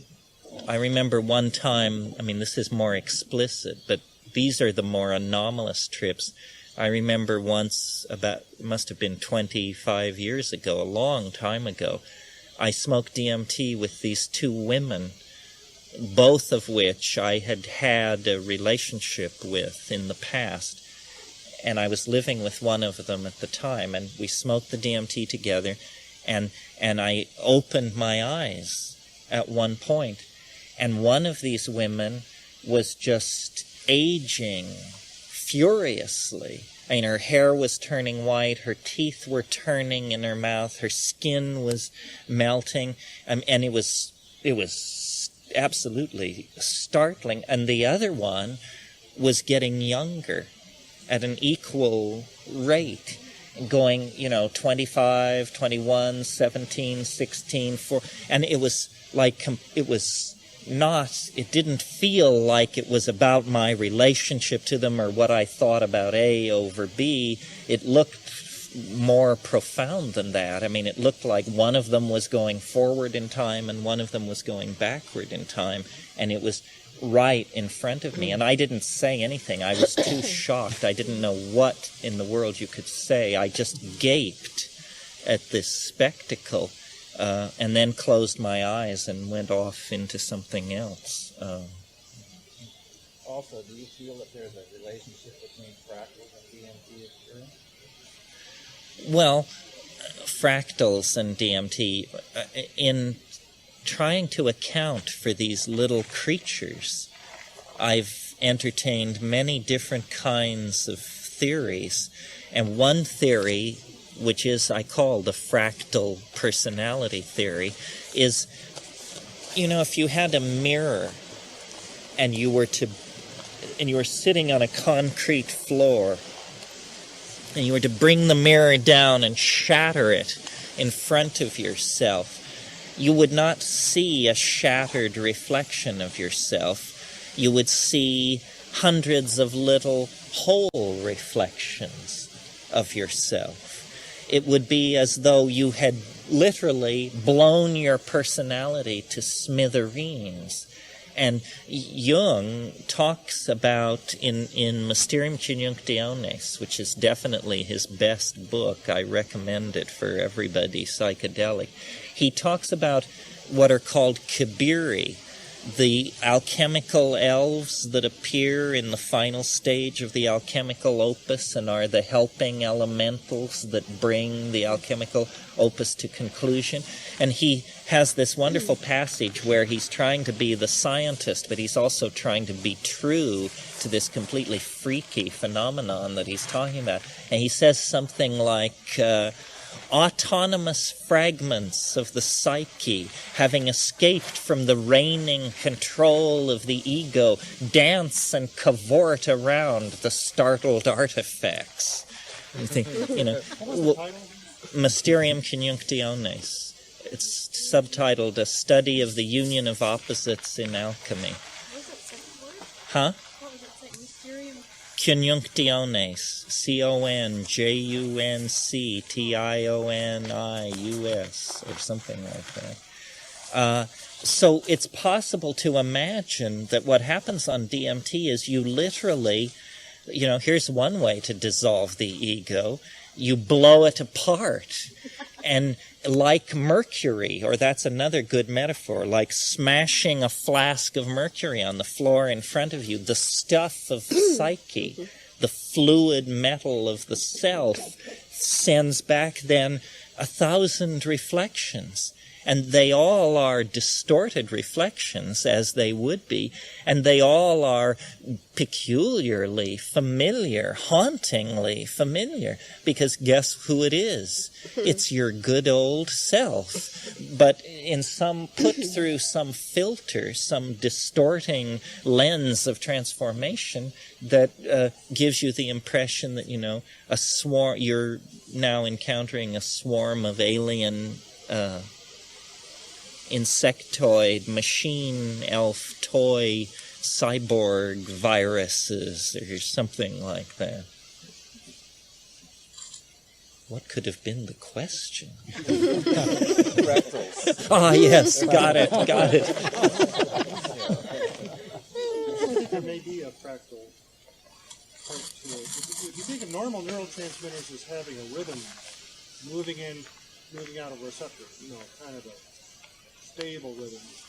And then these slightly off chemicals just throw the rhythm off. And it's like instead of a mirrors facing each other and you just get a standing wave with the two mirrors, they spread a little bit, and then all of a sudden you get a kaleidoscope.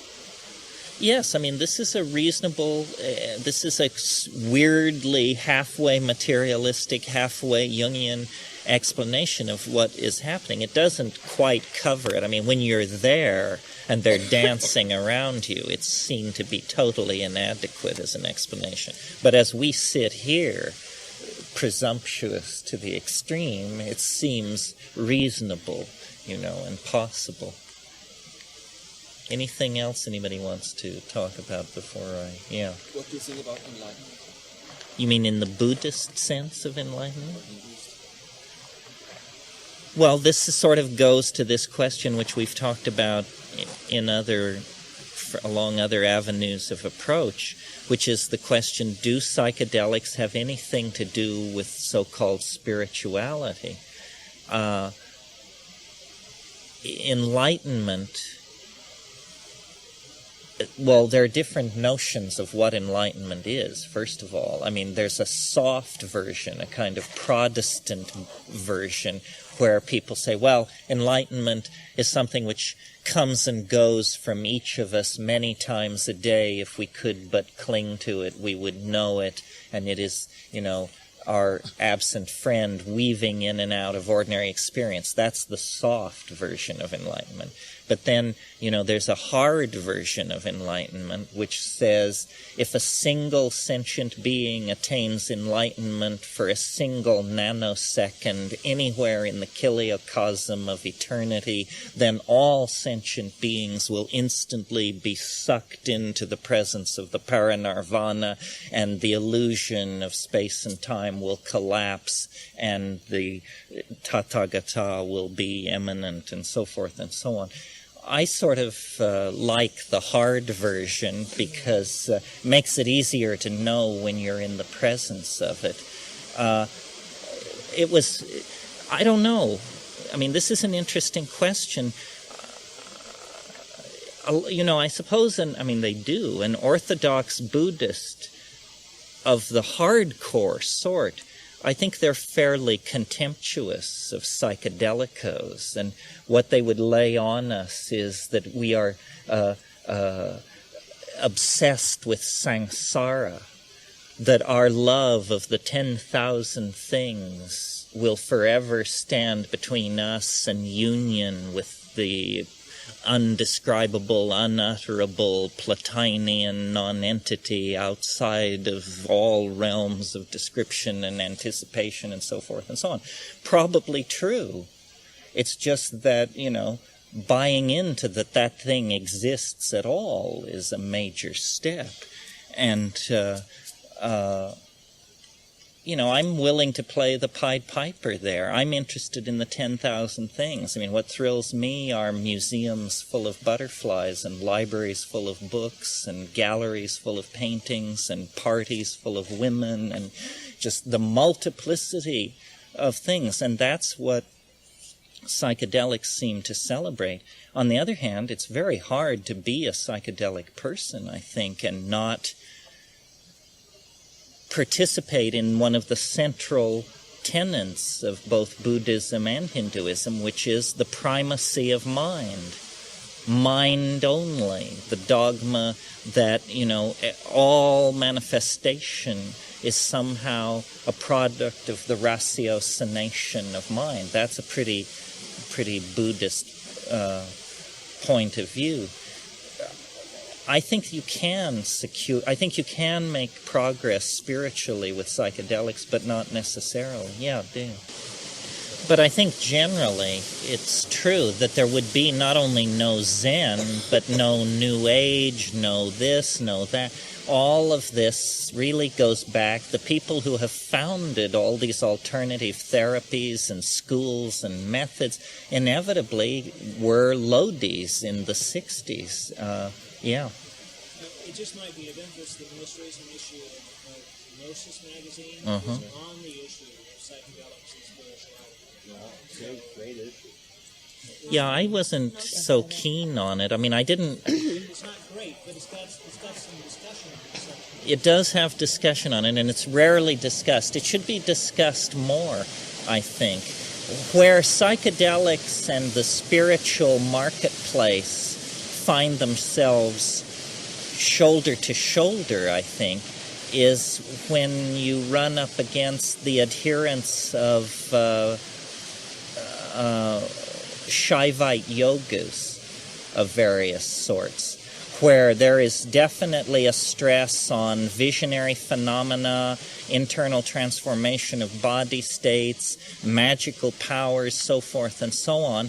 And, there's quite a feeling of competitiveness. I studied some of those yogas. I certainly don't claim to be an expert. My conclusions about Indian spirituality were largely unhappy ones. I mean, it seemed to me that the shell of something was there, but that it had been for millennia counterfeited and adulterated and manipulated, and that I can't imagine a longer path to spiritual breakthrough than the path that leads through the ashrams and so forth of Mother India. Let me mention a couple things. You mentioned Shaivism, and I have to say that I've been fooling around with Shiva worship in particular. And it's come because nobody else does it, so you don't have to worry about groups. But anyway, that's something I've been studying. It does fall right into different drug experiences. But I think if you think of your spiritual goal as the golden city you're trying to get to, and you're in the jungle, and you know where it is, if you drop this substance, it's like climbing a tree. You get up high, you can see it. You know what direction it is. And you may go back down and then walk there. You don't want to just keep climbing the tree to look at it. You want to keep walking. Well, every now and then you still got to climb the tree to find a way. Yeah, that's the metaphor that I find most useful and neutral for talking about psychedelics, is the dimensional metaphor. In other words, when you say climb a tree, what you mean is gain a higher dimensional vantage point on the landscape of experience. And this is what the psychedelic does, and then what you do with that point of view is entirely up to you, yeah.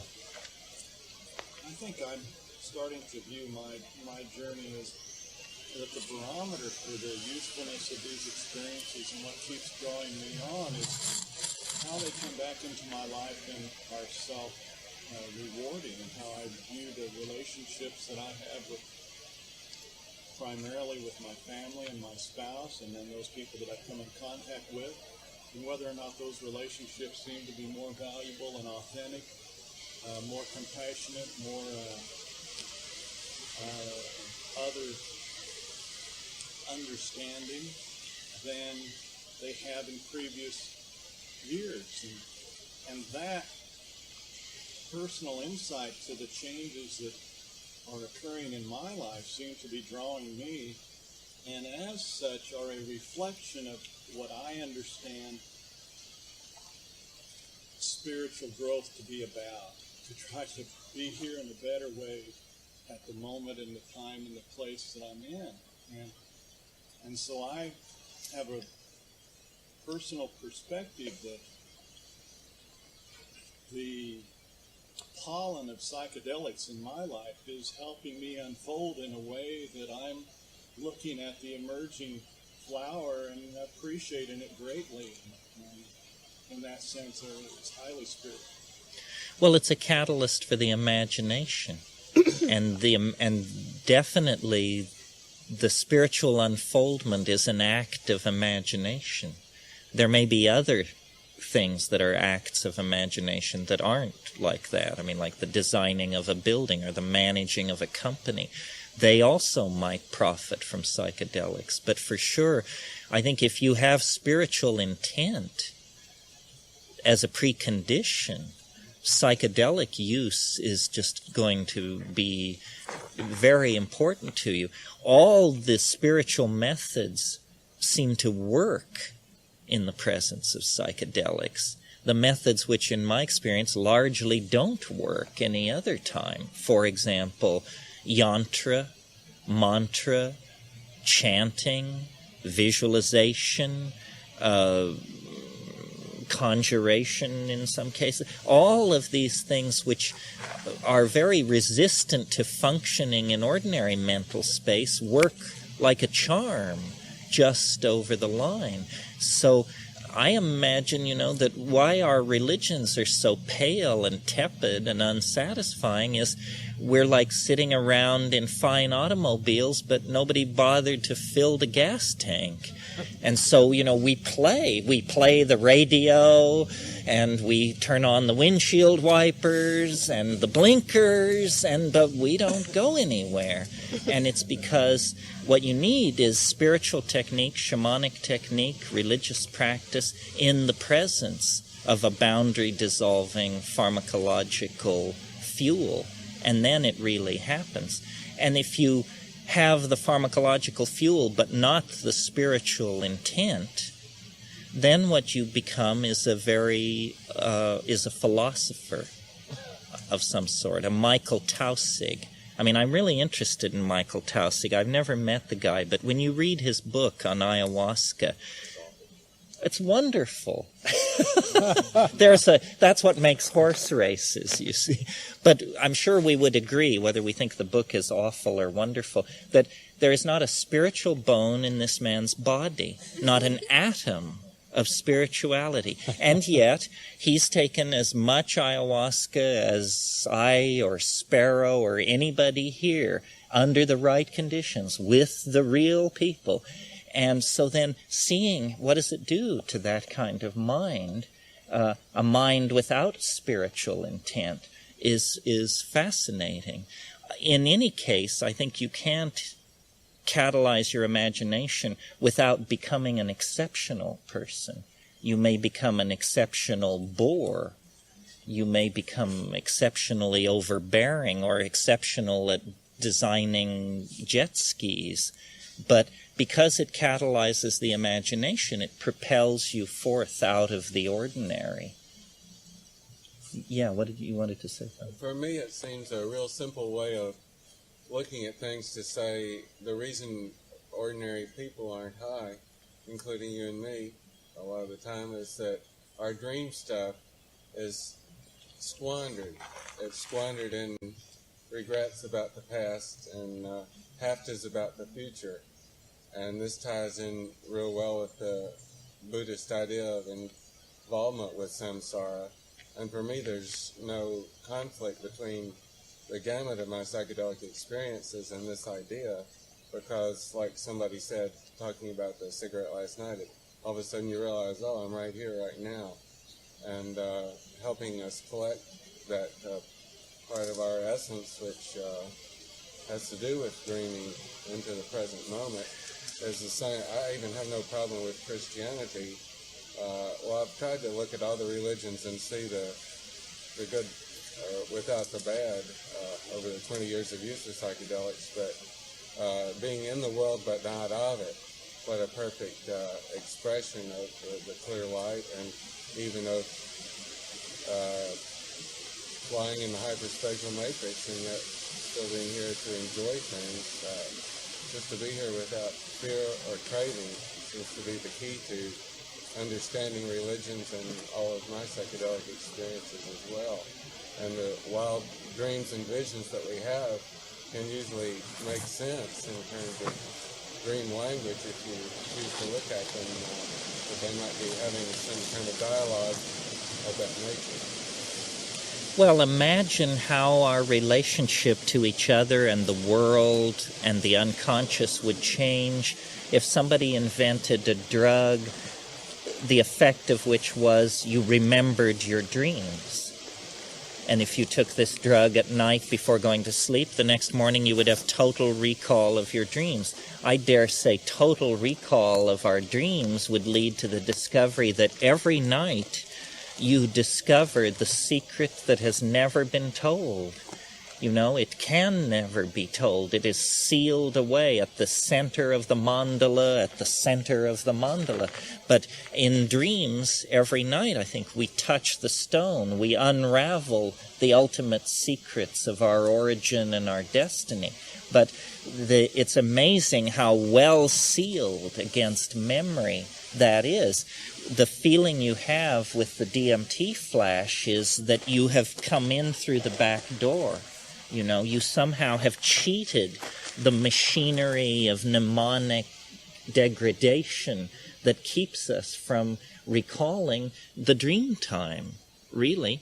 And the Australian Aboriginal obsession with the dream time may be uniquely rooted into their well-defined genetic heritage, which is different from everybody else. In other words, this may be something very close to the surface of our accessibility, and that the tension within a culture has to do with the tension between itself and its hidden and its unconscious. I mean, in a way, I'm just recasting Freudian and Jungian perceptions in a kind of new language and saying, you know, the tension in society is caused by the degree to which we are alienated from the unconscious. That's almost a truism. Well, but if through a drug or an exercise, and there are these dream recollection yogas, we could actually overcome that, then we would be as dynamically connected as the Aboriginal peoples. Of course, there are those troublesome people who suggest that we may still be dreaming right now, and that the point is to get out of the dream. Well, you mean the possibility that this world is a simulacrum of some sort, that this is actually we're inside a computer or we're inside a bubble in a beer sitting at the end of the bar in a very large bar in a very strange part of the universe. This may be. I mean, I have more and more the thing personally that I struggle with as I live my life is the realization or the perception or the delusion. I mean, I'm constantly redefining it, but that I seem to be imprisoned in some kind of work of art, that this is not a life ruled by the laws of probability and statistics, that it's hideously crafted, you know, and there are themes, and it's woven like a rug. It has an intentionality that I find hair-raising and unsettling. This is called, in the parlance of pathology, delusion of reference. It's when you cease to believe that you're nobody and you begin to believe you might be somebody. This is considered proof of severe mental disturbance, and you become a candidate for sedation at this point, because usually the discovery that you're somebody excites you into inappropriate states of arousal, which means you interfere with other people being asleep, and you run around trying to inform them of the true nature of things, which is that, you know, we're all inside a computer on Vega, or we're all being manipulated by machines in the basement of the CIA, or we're all angels dancing on the head of a pin somewhere. But whatever it is, it's an extraordinary theory in the face of the momentum of simple facts.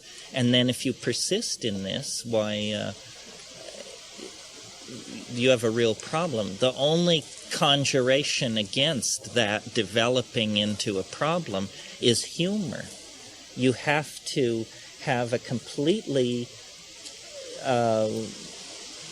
jaundiced view of reality. You can't take anything seriously, including your own most serious constructs and expectations, because it is ultimately some kind of a joke. And it is, in the DMT thing, you understand this. You are in the realm of those who made the joke. And you're getting close to understanding something that you have the feeling, if it were sufficiently understood and retained, the fiction of ordinary reality as we know it would just dissolve and be seen to have been, as Alice says, well, you're just a pack of cards, something like that. That's a very DMT-like image there, by the way. The folding up into a pack of cards indicates something goes from one-dimensional matrix to another, a declension of dimensionality. You see that often in these hallucinations. They unfold like magic boxes, and then they fold up rather like magic boxes and become quite nothing, Your image brought forth the vision of it would all then be men facing the southeast. The man who faced southeast. Well, yeah, something like that. Or, the peculiar ending of Cien Años de Soledad. I mean, the discovery that the world is a work of art. And, don't forget that scripted into the situation, regardless of whether the rainforest is saved and the ozone hole cured and all that, is your own death. And, it will surely be terribly important, at least to you. And so then everything has this quality of being orchestrated and related to this future moment of great existential potentiality. How much longer do you think people will die? Will die? When do you think the technological solution to death? Oh, I don't think that it's a problem. So I don't see that it requires a solution. In other words, trying to avert death would be like caterpillars plotting never to undergo metamorphosis. It just means, you really have a misinformed notion of what's going on. I never thought I would come to hold these kinds of views, because it took me a long time to overcome the teachings of Holy Mother Church, you understand. But nevertheless, it seems to me that it's all tied up in the mystery of higher dimensions, and that the great teacher of metaphysics, strangely enough, is nature. Nature is the teacher of metaphysics, and this cliche, we all learn it in biology, that ontogeny recapitulates phylogeny. In other words, that the fetus in the womb duplicates the entire evolution of life, from amoeba through fish, and the bit. Well, but then why then do we halt the metaphor at birth? Obviously, then ontogeny recapitulates phylogeny throughout life. And what that means then is that inasmuch as we each end in death as individuals, then so probably the entire course of organic existence ends in a kind of closure that is a return to the inorganic. But in this process, something called organic existence has for millions of years clothed itself in the raiment of matter and has carried out this elaborate informational exchange. Matter, as it were, has been invaded by a vitality of some sort that animates it and calls it forth to procreate, build cities, write poetry, compose sonatas. And I just can't believe that this is not the descent into matter of some kind of higher dimensional thing, which is not, it doesn't require metaphysics to understand it. It's the hidden dimension of biology, that if we understood what biology is, then it would be perfectly clear to us what's going on. The reason it's not perfectly clear to us is because we don't understand what life actually is. We have a notion of how, at the most simple level, proteins are coded out of nucleic acid, but we don't even have a notion of the architecture of the DNA, how the genes are arranged. I mean, someone once said our present state of knowledge about DNA, to believe that that allows you to understand what life is, would be like possessing the telephone directory for Greater Los Angeles and believing that out of that telephone directory you could understand what Los Angeles is. You know, it's absurd. All you have are the phone numbers of the proteins at this point.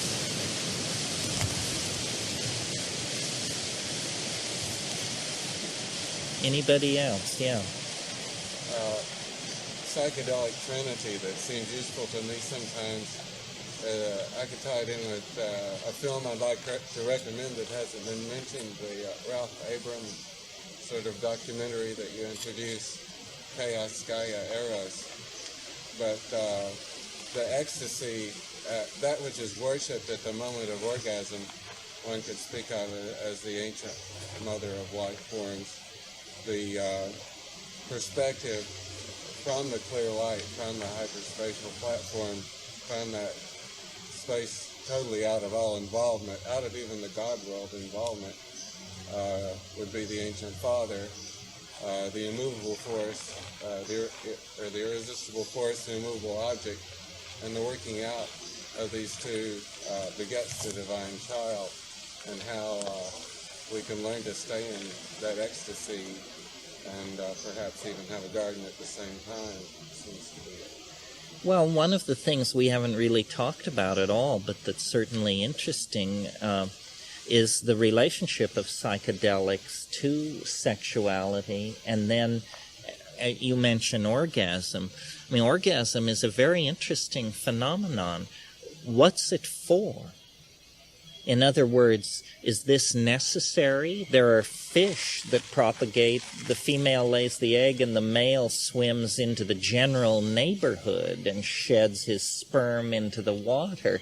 And orgasm is something which intensifies or is present and then intensifies as you ascend the mammalian phylogeny. And it's most present in higher mammals. And, you know, I would like to think that it's most expressed in human beings, but once you watch cats screw, who knows? But whatever it is, it's not necessary for the procreation of life. Well, then what's going on? Because obviously our appetite for into our society in the form of art and advertising and language.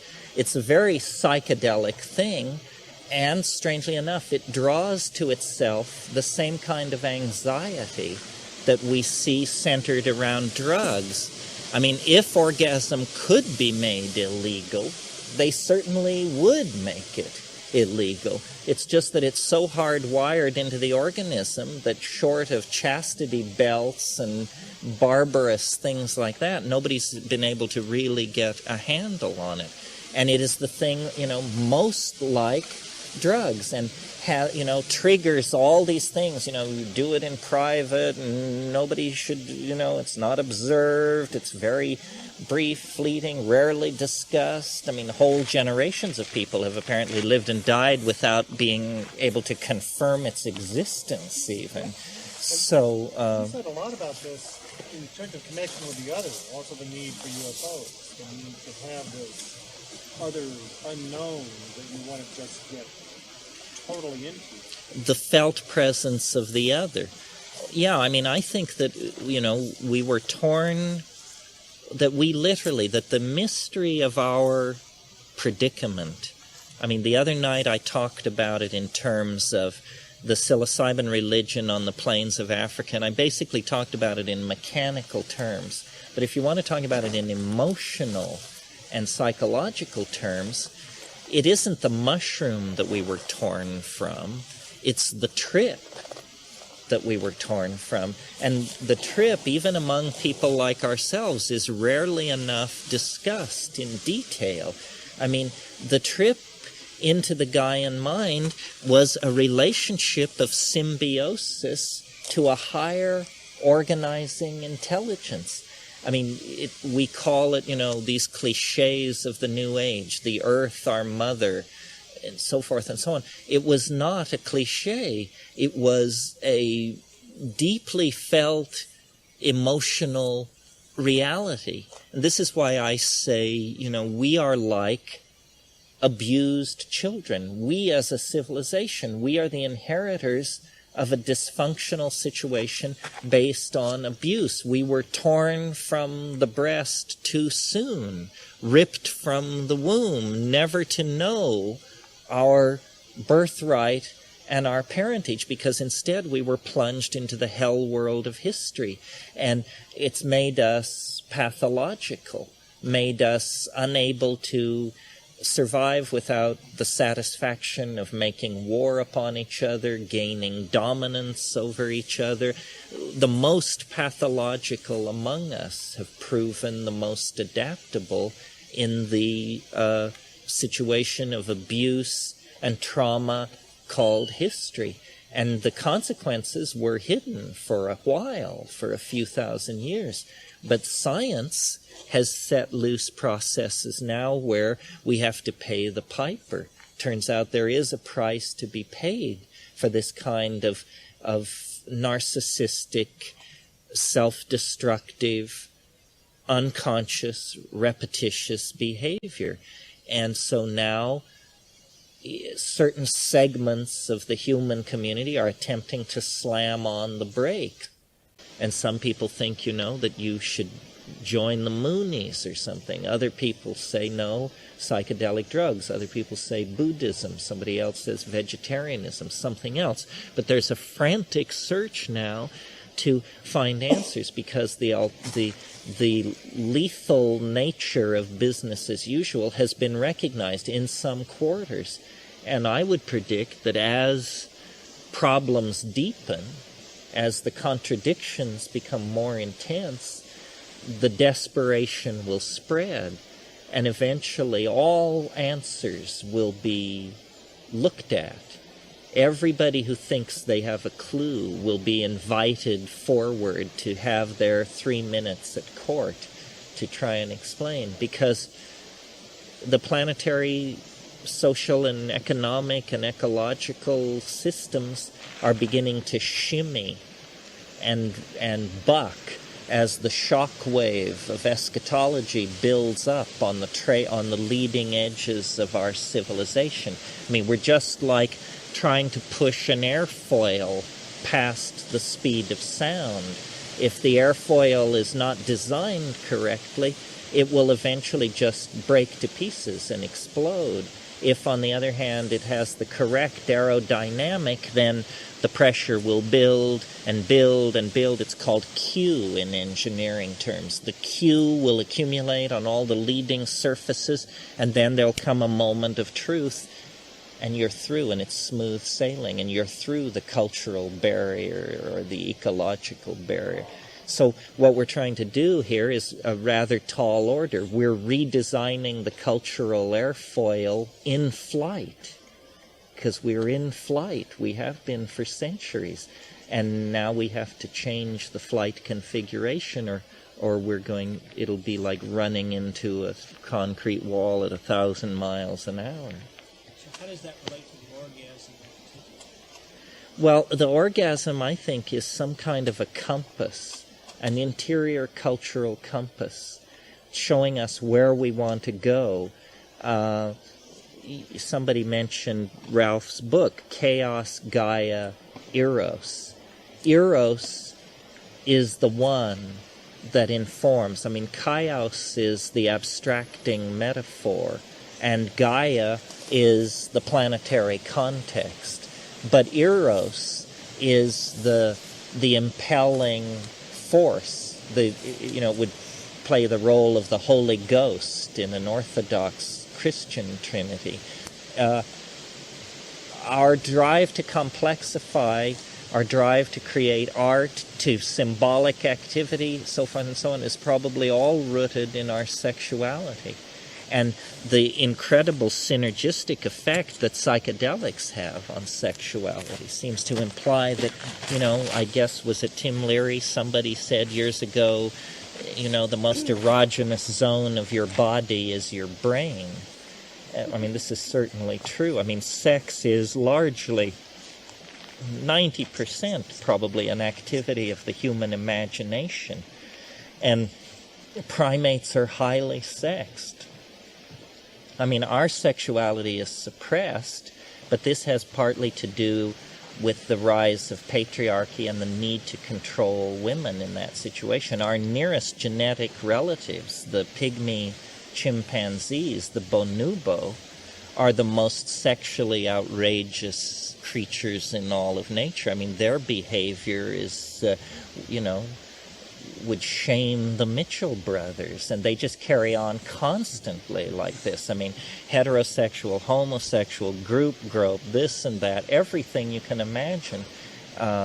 And how they were able to do that in a situation where opportunistic viruses were strolling around, I don't know. But I think it is our natural inclination to be what Freud called polymorphically perverse, meaning basically if it feels good, we're willing to do it unless cultural mechanisms of some sort have been put in place. And of course, our culture is the most sexually anxious human culture presently in existence. I mean, maybe there have been more uptight cultures in the past, but certainly presently existing, I think we're toward the top of the heap. We grow very anxious when there's boundary dissolution, and it comes through orgasm. This is why the French call orgasm the little death. And it comes through psychedelics. And, the male anxiety about maintaining erection and performance and all of this has to do with boundary maintenance. And we're paradoxically set against ourselves. It's the root of most sexual neurosis. And, Freud, whatever you think of the whole ball of wax, certainly did have an insight when he saw that civilization was a circumstance consequent upon sexually neurotic and repressed behavior. Sex and drugs and rock and roll, I mean, these things seem to be pretty intimately linked. In other words, acoustical driving, sexual license, and pharmacological disruption of ordinary brain states. This is what religion was about for the first couple of million years. And then, beady-eyed eunuchs got a hold of it. Weasels, I mean, people you wouldn't leave alone with your chickens took charge and have been in charge ever since. So, Eunuch's part of the word, though. Terence? The concept of sex, drug, and rock and roll is always communal. It's always us. It's not solitary. And it seems like the technological revolution is lots of solitary efforts, sitting at a computer screen, sitting at home watching TV, putting earphones on with your Walkman. All that stuff seems to be more of the great barrier to light.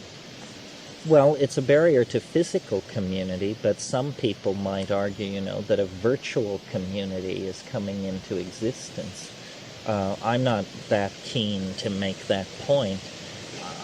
I do think that any activity that you can participate in that does not involve matter is a good thing. So it's better to access the well than to drive 60 miles to see a friend.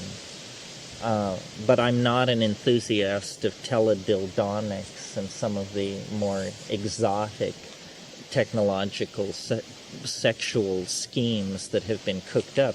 The electronic network, the ultimate effect of all this electronic technology, I think, is to encourage diversity. I think that, this is a favorite beef of mine, but I think it profits people to go back and read Marshall McLuhan, that McLuhan was never assimilated. He was simply dismissed. At the same time that psychedelic drugs were suppressed, McLuhan ceased to be ever mentioned in the academy, and that he very, very brilliantly explained the impact of media on cultural dynamics. And by media, we mean any technology, from the screwdriver to LSD. Technologies change the societies that use them, always in ways that the society cannot anticipate and expect. And so I think computers are really driving a lot of this archaic tribalism. I mean, obviously, in a world with epidemics, socially transmitted and sexually transmitted diseases and stuff like that, we can't return to the simple orgy around the campfire of 20,000 years ago.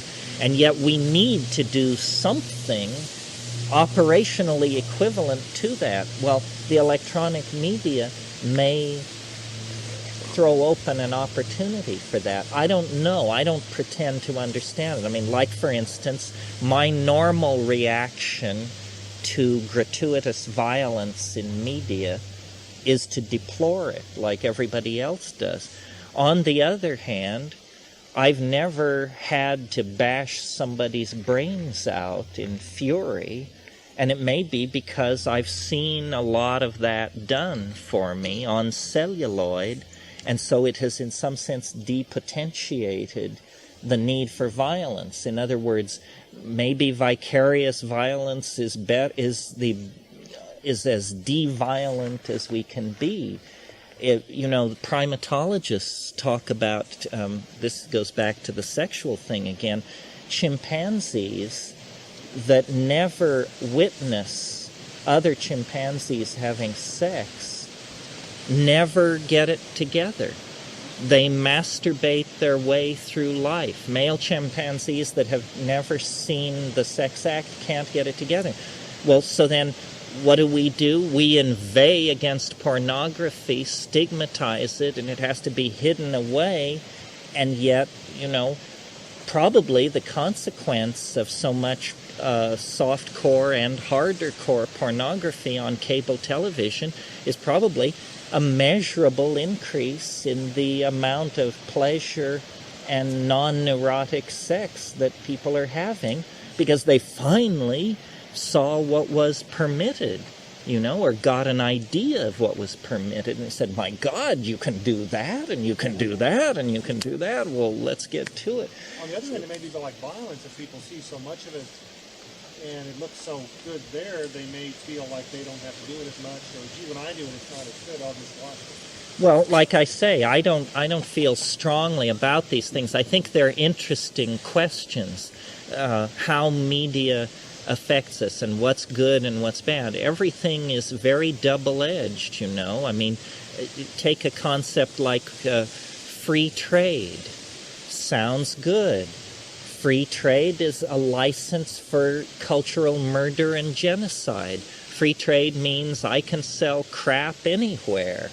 It means, farewell rug makers of Tajikistan, pottery makers of the upper Amazon. Crapola is headed your way, and don't try to stop it. Everything you can't figure out, until you figure out what goals you're trying to maximize. You don't know whether you want more violence in the movies or less violence in the movies, or more sex on cable TV or less, or what you're trying to do. I believe firmly in the power of the imagination and in the wisdom of the situation. Thank God I mean, imagine how despairing one would be if they believed that the solution to our problems rested in highly trained executives implementing the correct policies. I mean, my God, it means we're up shit creek without a paddle. But what the psychedelics reveal is a dynamic on a scale where, and they just basically say, do not worry, act, commit, but don't radiate anxiety, because it's just ridiculous to radiate anxiety. It vitiates energy. And some kind of plan is happening. Every situation that has been put in place on this planet from the very beginning has been eventually swapped out for something else. And, you know, we worry about the impact of human civilization, but an asteroid smashing down on this planet in a fraction of a second could do more damage by orders of magnitude than 50,000 years of human technology and pollution. So it's very interesting to try and build an ethic or a point of view when you expand your premises to try and actually encompass the real dynamic of the planetary and cosmic environment, which is unpredictable, shifting, willful, and beyond rational apprehension, largely, I think. Yeah. Getting back to that, you were saying about television violence and something that something you don't have to do because you saw it on television. There was a very famous study that came out about 2 years ago. It was reported in Parenting magazine. It was done by the University of Minnesota or Wisconsin or something like that. A little louder. There was a study done over a 20-year period of the afterlife experiences of a group of children's television watching was being monitored, what programs they watched. And 20 years later, they followed up on the people that were involved in the test.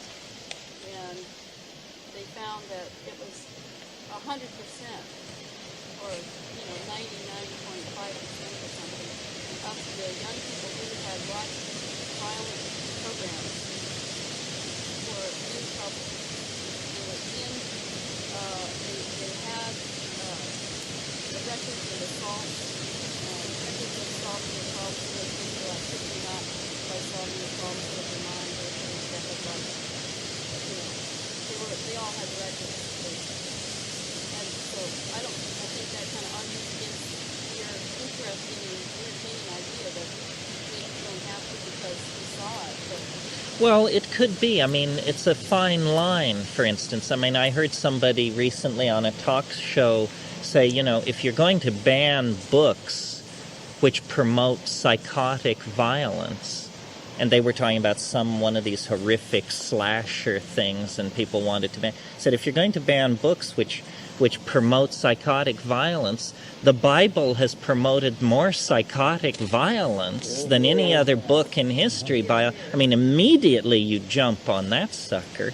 On the other hand, Carolyn and I were talking the other day, and it's not exactly violence, but we learned our psychedelic, we got our psychedelic muscles working by reading H.P. Lovecraft, which introduces you to how to tolerate bad trips, basically. Ideas so horrifying that, you just, oh my God, what is this? And I heard recently, I don't know if it's true, but I heard that the woman he lived with for many years who ran him quite around the block had been lovers with Aleister Crowley immediately before she went to Lovecraft. But I don't vouch for that. It could have just been someone's.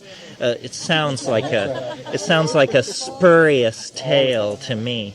Science fiction, for me, was as Carolyn said, my entry drug.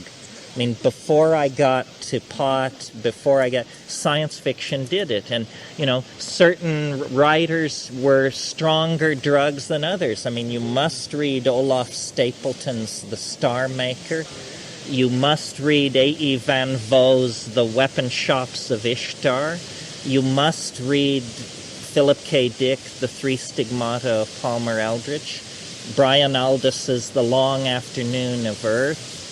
Walter F. Miller's A Canticle for Leibowitz. I mean, these things stretch your imagination, and then you begin to think, well, alien life forms, things that come and get you in your dreams, magic which works, and the wonderful thing about science fiction is it's often worked out in the context of characters that are attempting to use rational analysis to come to terms with these things. Mr. Spock being the paradigmatic figure. I mean, Mr. Spock is the kind of person you'd want to turn on to DMT because he could just say, well, Jim, fascinating, appears to affect the Alpha-1 logical modules and the, I don't know. So, it's a funny thing. I mean, the bizarre, the outre. I think I don't, for instance, like Stephen King and that kind of thing. My stuff has to be a little more baroque and a little more artsy than that. But I am interested in the weird, and the weird is not all fuzzy and cuddly. I mean, you got your Giegers out there and your Marquis de Sades and all that, although I read some of that recently and it's more silly than I would have thought. Catholicism is just such a strange thing. There's an amazing scene in the Philosophers of the Boudoir where this woman is assaulting her nephew while having homosexual sex with her sister-in-law, while hanging a goat, while doing something else. And in the center of this incredible scene of multiple perversity, she looks up from her work and points out to the abbey with the whip raised above her. She says, "And I am being a bad example." Which is just the icing on the cake. If you are not a bad example, what's the point, Yeah.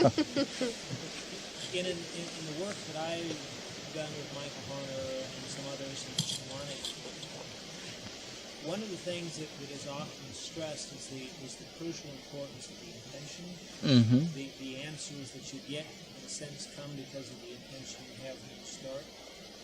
In your work with psychedelics, does that seem to be an important thing? Do you work with that much, or is it more just, I'm going to go and see what happens? No, I'm more a phenomenologist. I just say to it, please don't hurt me, and I'm yours. Thy will be done, whatever it is. I'm not leading anybody anywhere, and I'm not saying what it is, and I don't know what it is. My approach is basically scientific, and I say, here's something weird that we found in the woods. What is it? And it has adumbrations spiritual, adumbrations biological, adumbrations mathematical, adumbrations aesthetic, and so forth and so on. But I don't know what it is. All I know is it's the most interesting thing around. I once asked the mushroom why it had unloaded so much of its intentionality on myself and my brother, the old why me question. And it answered without hesitation. It said, because you don't believe anything. Because you don't believe anything. You have no barrier to knowledge. yeah, you have no expectation. You're not going to proclaim that it's the Virgin Mary or the Muse or people from the Pleiades or anything. You say, hell, I haven't a clue. I don't know what it is. It clearly is something which partakes of ourselves. In other words, a freaky thing about it is that as you approach it, it becomes more and more like a doppelganger. It clothes itself in you. And so when you finally are able to take it by its hand, you're just having a conversation with yourself. But then as you pull back, this otherness flows into it again. And some of the strangest trips I've had are the ones where at some point in the dialogue I will say to the thing, show me what you are for yourself. And it's like suddenly the cheerful trip about the end of the world and the time wave, whatever it is, just halts. And it's like that enormous organ tone at the beginning of the Bach B minor Mass, and it's like, and the curtains begin to rise, and I just begin to feel like I'm shrinking, and it's rising up, and it says, you want to see the naked radiance of the unspeakable? Behold, O insect. And you say, oh God, okay, good, enough of that, back to the show, please. And a friend of mine says every time he takes mushrooms, he says his goal, the goal of the trip, as he puts it, is to stand more. To stand more.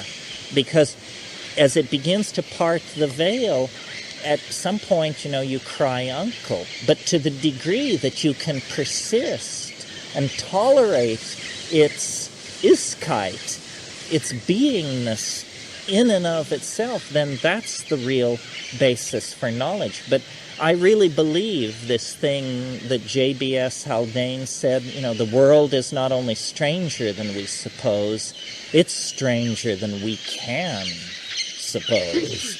So that's a lot of permission for supposing there. I suppose that if your use of these plants was for the purpose of healing people that came to you, then that would change the way that you would probably approach them. For you, that's not the way you use them, so it's more... No, I've never claimed to be a shaman, and when people lay that on me, what I say is no. That's preposterous. I'm a shamanologist. I'm interested in the phenomenon of shamanism. But to presume to cure somebody, I can't imagine. No, I'm in the Whiteheadian tradition, actually an older tradition than that. Francis Bacon, who I often say ugly things about because he had the wrong attitude toward nature, Francis Bacon said of nature, let us place her on the rack of rational inspection that we may wring from her secrets. Yes. That was but he also said, in the absence of a theory, simply collect facts. And that's where we're at with this psychedelic thing. We have no theory. Psychology is in its infancy. No psychology, no theory of human psychic functioning need be taken seriously at all. From neurolinguistic programmers to Jungians to Freudians to Adlerians they all 1/3 gets better, 1/3 get worse, 1/3 stay the same. These psychologies are no better than burning green candles and this sort of thing. So we don't have a science of human psychology. What we have then is the Baconian dilemma. We should simply collect facts. That's why I put so much stress into the groups that I talk to talking about the experience. This is what's really important. Pharmacology texts don't do that. They say compound F, created LSD-like hallucinations, hypnagogia, delusion of reference, period. Well, this delusion of reference was for somebody a life-changing struggle with some kind of god or demon. We want to hear more about this delusion of reference. What was the delusion of reference, and what was the resolution of this delusion, so forth and so on. It's in the details. Blake said, attend the minute particulars, that we can then build up some kind of picture of what this is. I have the strong intuition that it's historically important, that it's always been around. It is the basis of an ancient religion, the world's oldest religion. But it's going to have some kind of impact on our dilemma. We may, as a global culture, be sinking ever deeper and faster into the quicksand, but we are not sinking into the quicksand in a state of entire unconsciousness. Some people actually realize the depth of our dilemma. So that means that this isn't an absurd situation where the fool is crushed in the rock slide and never knows what struck.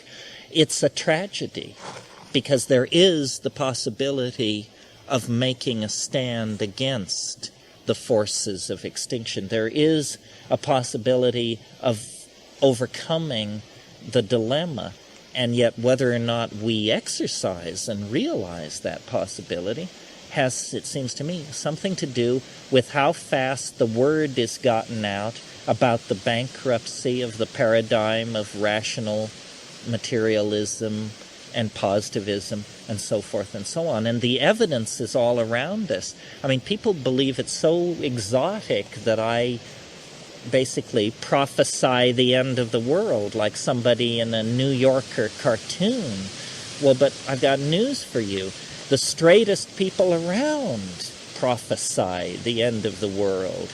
They can see it coming. It's just for them it means the end of the petroleum, the end of any place to put the atomic power plant waste, the end of sexuality as we know it, so forth and so on. But the end of the world is on everybody's dance card, and you can have a psychedelic transcendental version of it, like I'm trying to put out, or you can have a Bosnia-Herzegovina version of it, which is where untrammeled rationalism and didactic scheming by politicians is going to take us. Just more ranting and raving. Anybody want to say anything? Yeah, Karen. One of the things that I've been thinking about lately is trying to figure out a way to start a syncretic religion that would assist in this task of replacing organized paternalistic religion with a more syncretic, sort of pantheistic, earth-based, psychedelic, Dionysian, leaping around sort of thing that would be that we could make to develop it, to start to develop something like that, and give it a position in our lives, and begin to spread it as a new way to deal with life issues. And I'd love it if I could get Terence to comment on an idea we're starting something. A new syncretic religion? Yes. Well, you could just say, "Fat man, give me that guitar." Sure. I'll do the plucking from here on out. No, I guess my best shot is the mushroom, and the reason really that Dennis and I published that book in the mid-70s was because I felt that if the mushroom were accessible, all else would follow. And in a sense it has, and in a sense it hasn't. I mean, more people should grow that mushroom, because it is the in my pantheon, it's the substance. It is, of all the allies the one that was with us on the long march across the grasslands and into Eden and out of Eden and so forth and so on. And it is also just totally bizarre that the mushroom speaks. I mean, even in the realm of psychedelics, this is extraordinary. Others, occasionally you can goad a squawk or two out of them, but the mushroom just rants and raves. You can't shut it up, you know. It won't take no for an answer. So I think bringing these cults of communal activity, communal intoxication, use of music, sexuality, sound, and psychedelics to break down social boundaries, to empower underclasses, and push it forward, that this is the best we can do, and you can just sort of choose where you want to be. Salvia has it has a potential. MDMA, drawbacks and potential. Psilocybin I like just because I think it appeals to the wiggier side of my personality. It also is an item of commerce. You know, it's rescued many a family from going on the welfare rolls and given them a life of honest toil in replacement to something else. Cannabis as well. And it fascinates me, you know, I believe that the issue around legalization is deeper than we all think, in that the reason that these drugs, which do not promote criminal syndicalism and do not, you know, we don't see people twitching in the gutters because of psilocybin or cannabis, the reason these things are so savagely suppressed is because consciously or unconsciously, the truth of my insight is sensed in the establishment. The insight that these things dissolve boundaries and are therefore psychosocial dynamite. And no society, I don't care whether it's run by Hasidic Jews or stockbrokers or Marxists or whoever it is, no society is going to unleash a substance or a practice that causes people to question the premises upon which the government is based. In that sense, these psychedelics are profoundly antisocial. In all times and all places, if you've got more of a society together than a bunch of people herding cattle around and having sex together at the new and full moon, then it's going to be eroded and it's going to be called into question by these things. That's why, you know, I wish that we could trick them into legalizing cannabis. Because I think removing that one tiny chink from the dike will let the oceans of noetic intentionality flow in, and it'll be to their eyebrows before they ever knew what hit them. But apparently they know this full well, and they're not going to be talked into legalizing weed on some lame argument about tax revenue or something like that when they realize that the whole society will disappear. The CIA chemist Sidney Cohen, who did their dirty work for them for years, made an amazing statement in like 1965. He said, "We must suppress LSD." He said, if the potential for LSD were ever understood by the public at large, our society would disappear overnight. You know, this was a CIA master chemist. He knew whereof he spoke. And that's why these things are so politically sensitive, because these are the pheromones that carry the central core messages of the assembly language that is holding Western civilization together. Right now, that message is hard work, monogamy, fidelity to capitalist values, and a maxed out credit card. and you know, and if you said no, you know, you don't need all this junk, and monogamy's a pain in the neck, and think about X, Y, and Z like this and this and this. They would say, oh my God, what are you doing? What are you proposing? What kind of madness is this? Well, it's the kind of madness we've lived too long without, you see. And so I think it's basically a struggle over social values, not easily won. There's some amazing acid heads of long survival who do all of the above that you mentioned, including the maxed out. Oh, you mean that have sold out? Work hard every day, and are still wild psychedelic acid heads. One in particular used to get high or smoke grass before high-powered business meetings with all the Japanese executives and made vast fortunes. Well, I have never, this is heresy, I know, but I have never embraced LSD as the answer. I think you're probably right, but I dare say I doubt there are too many psilocybin heads in that situation. You might be able to find one, sort of the Willie Hogan of psilocybinania, but I think that statistically speaking, I don't think the argument stands up. When you're dealing with human populations, there were people who used to, after a busy day of incinerating Jews, would go home and put their feet up and listen to Bach's choral preludes with full appreciation of them. Still, this is not a judgment on Bach, I think.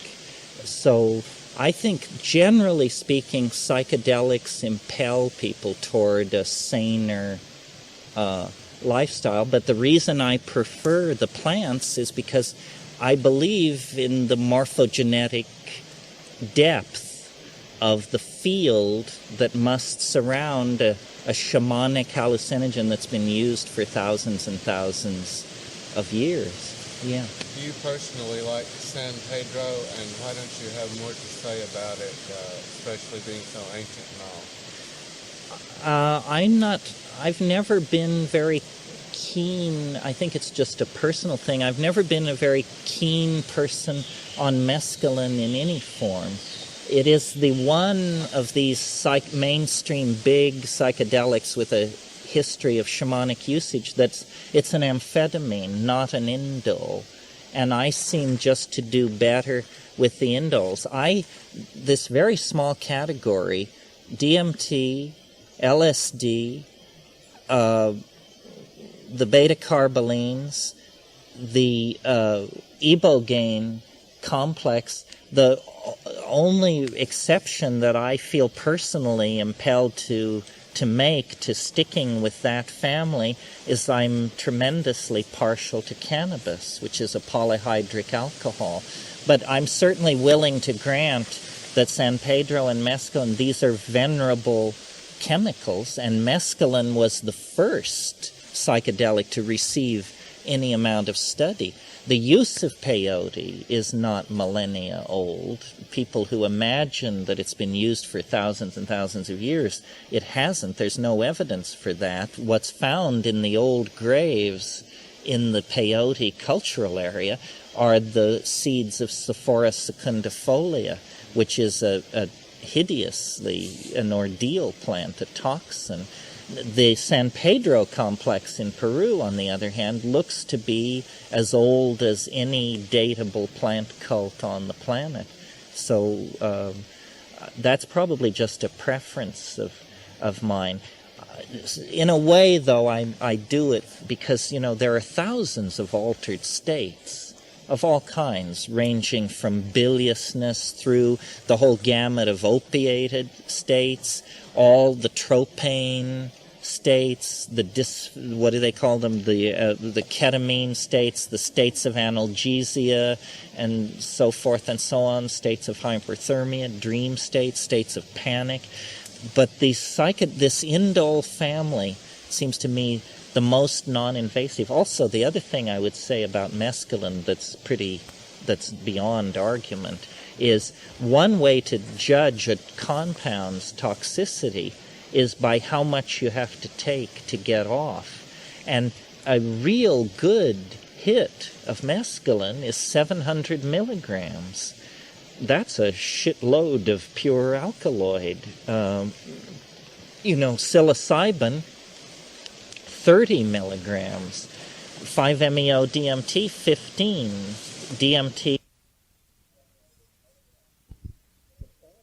700 milligrams of a pure alkaloid is a little daunting, although, this wonderful needlepoint mescaline that some people made a few years ago definitely is welcome in my stash anytime. Yeah, Carolyn. I heard you mention pheromones a minute ago, and that because one of the questions that I've been asking people that's come to mind over the last couple of days is why is it that LSD is so much more powerful quantitatively than all the other so-called psychedelics? In other words, the amount that you take that totally changes your life is infinitesimal. You really can't really see it with the naked eye. Barely. And perhaps it is a pheromone. Perhaps it is something that unlocks behavior rather than actually affects any chemistry anywhere. It's unlocking the behavior. Well, I think this is a very interesting idea. Years and years ago, I studied tropical botany and geography from a guy in San Francisco named Ralph Adey. And I don't know where this guy was coming from, but he gave a lecture on the subject of hallucinogens as pheromones and had this concept all worked out circa 1973 that hallucinogens were what he called exopheromones. You see, a pheromone is usually a chemical released within the context of a species to regulate the individuals within that species, like in an anthill. He said we need a new word. The word should be exopheromone, and an exopheromone is a compound which carries information from one species to another.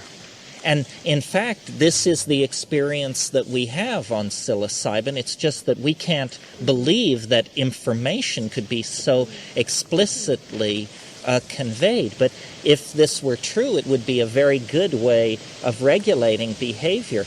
If you release just a few milligrams of moth pheromone, you can release moths up to 15 miles away who will immediately orient toward your pheromonal source and head toward it. Well, my God, the sensitivity of their olfactory system must be down to the level of picking up a few atoms, a few molecules of this stuff. Somebody said recently, if you want a picture of how powerful the activity of LSD is, imagine a single red ant ripping down the World Trade Center in a half an hour, and you have a picture of how effective LSD is at undoing the mammalian organism. I mean, it is absolutely phenomenal. I mean, we just don't know of drugs. In fact, probably only pheromones work at that level of concentration. Okay, gang, I think we better break this up. Thank you.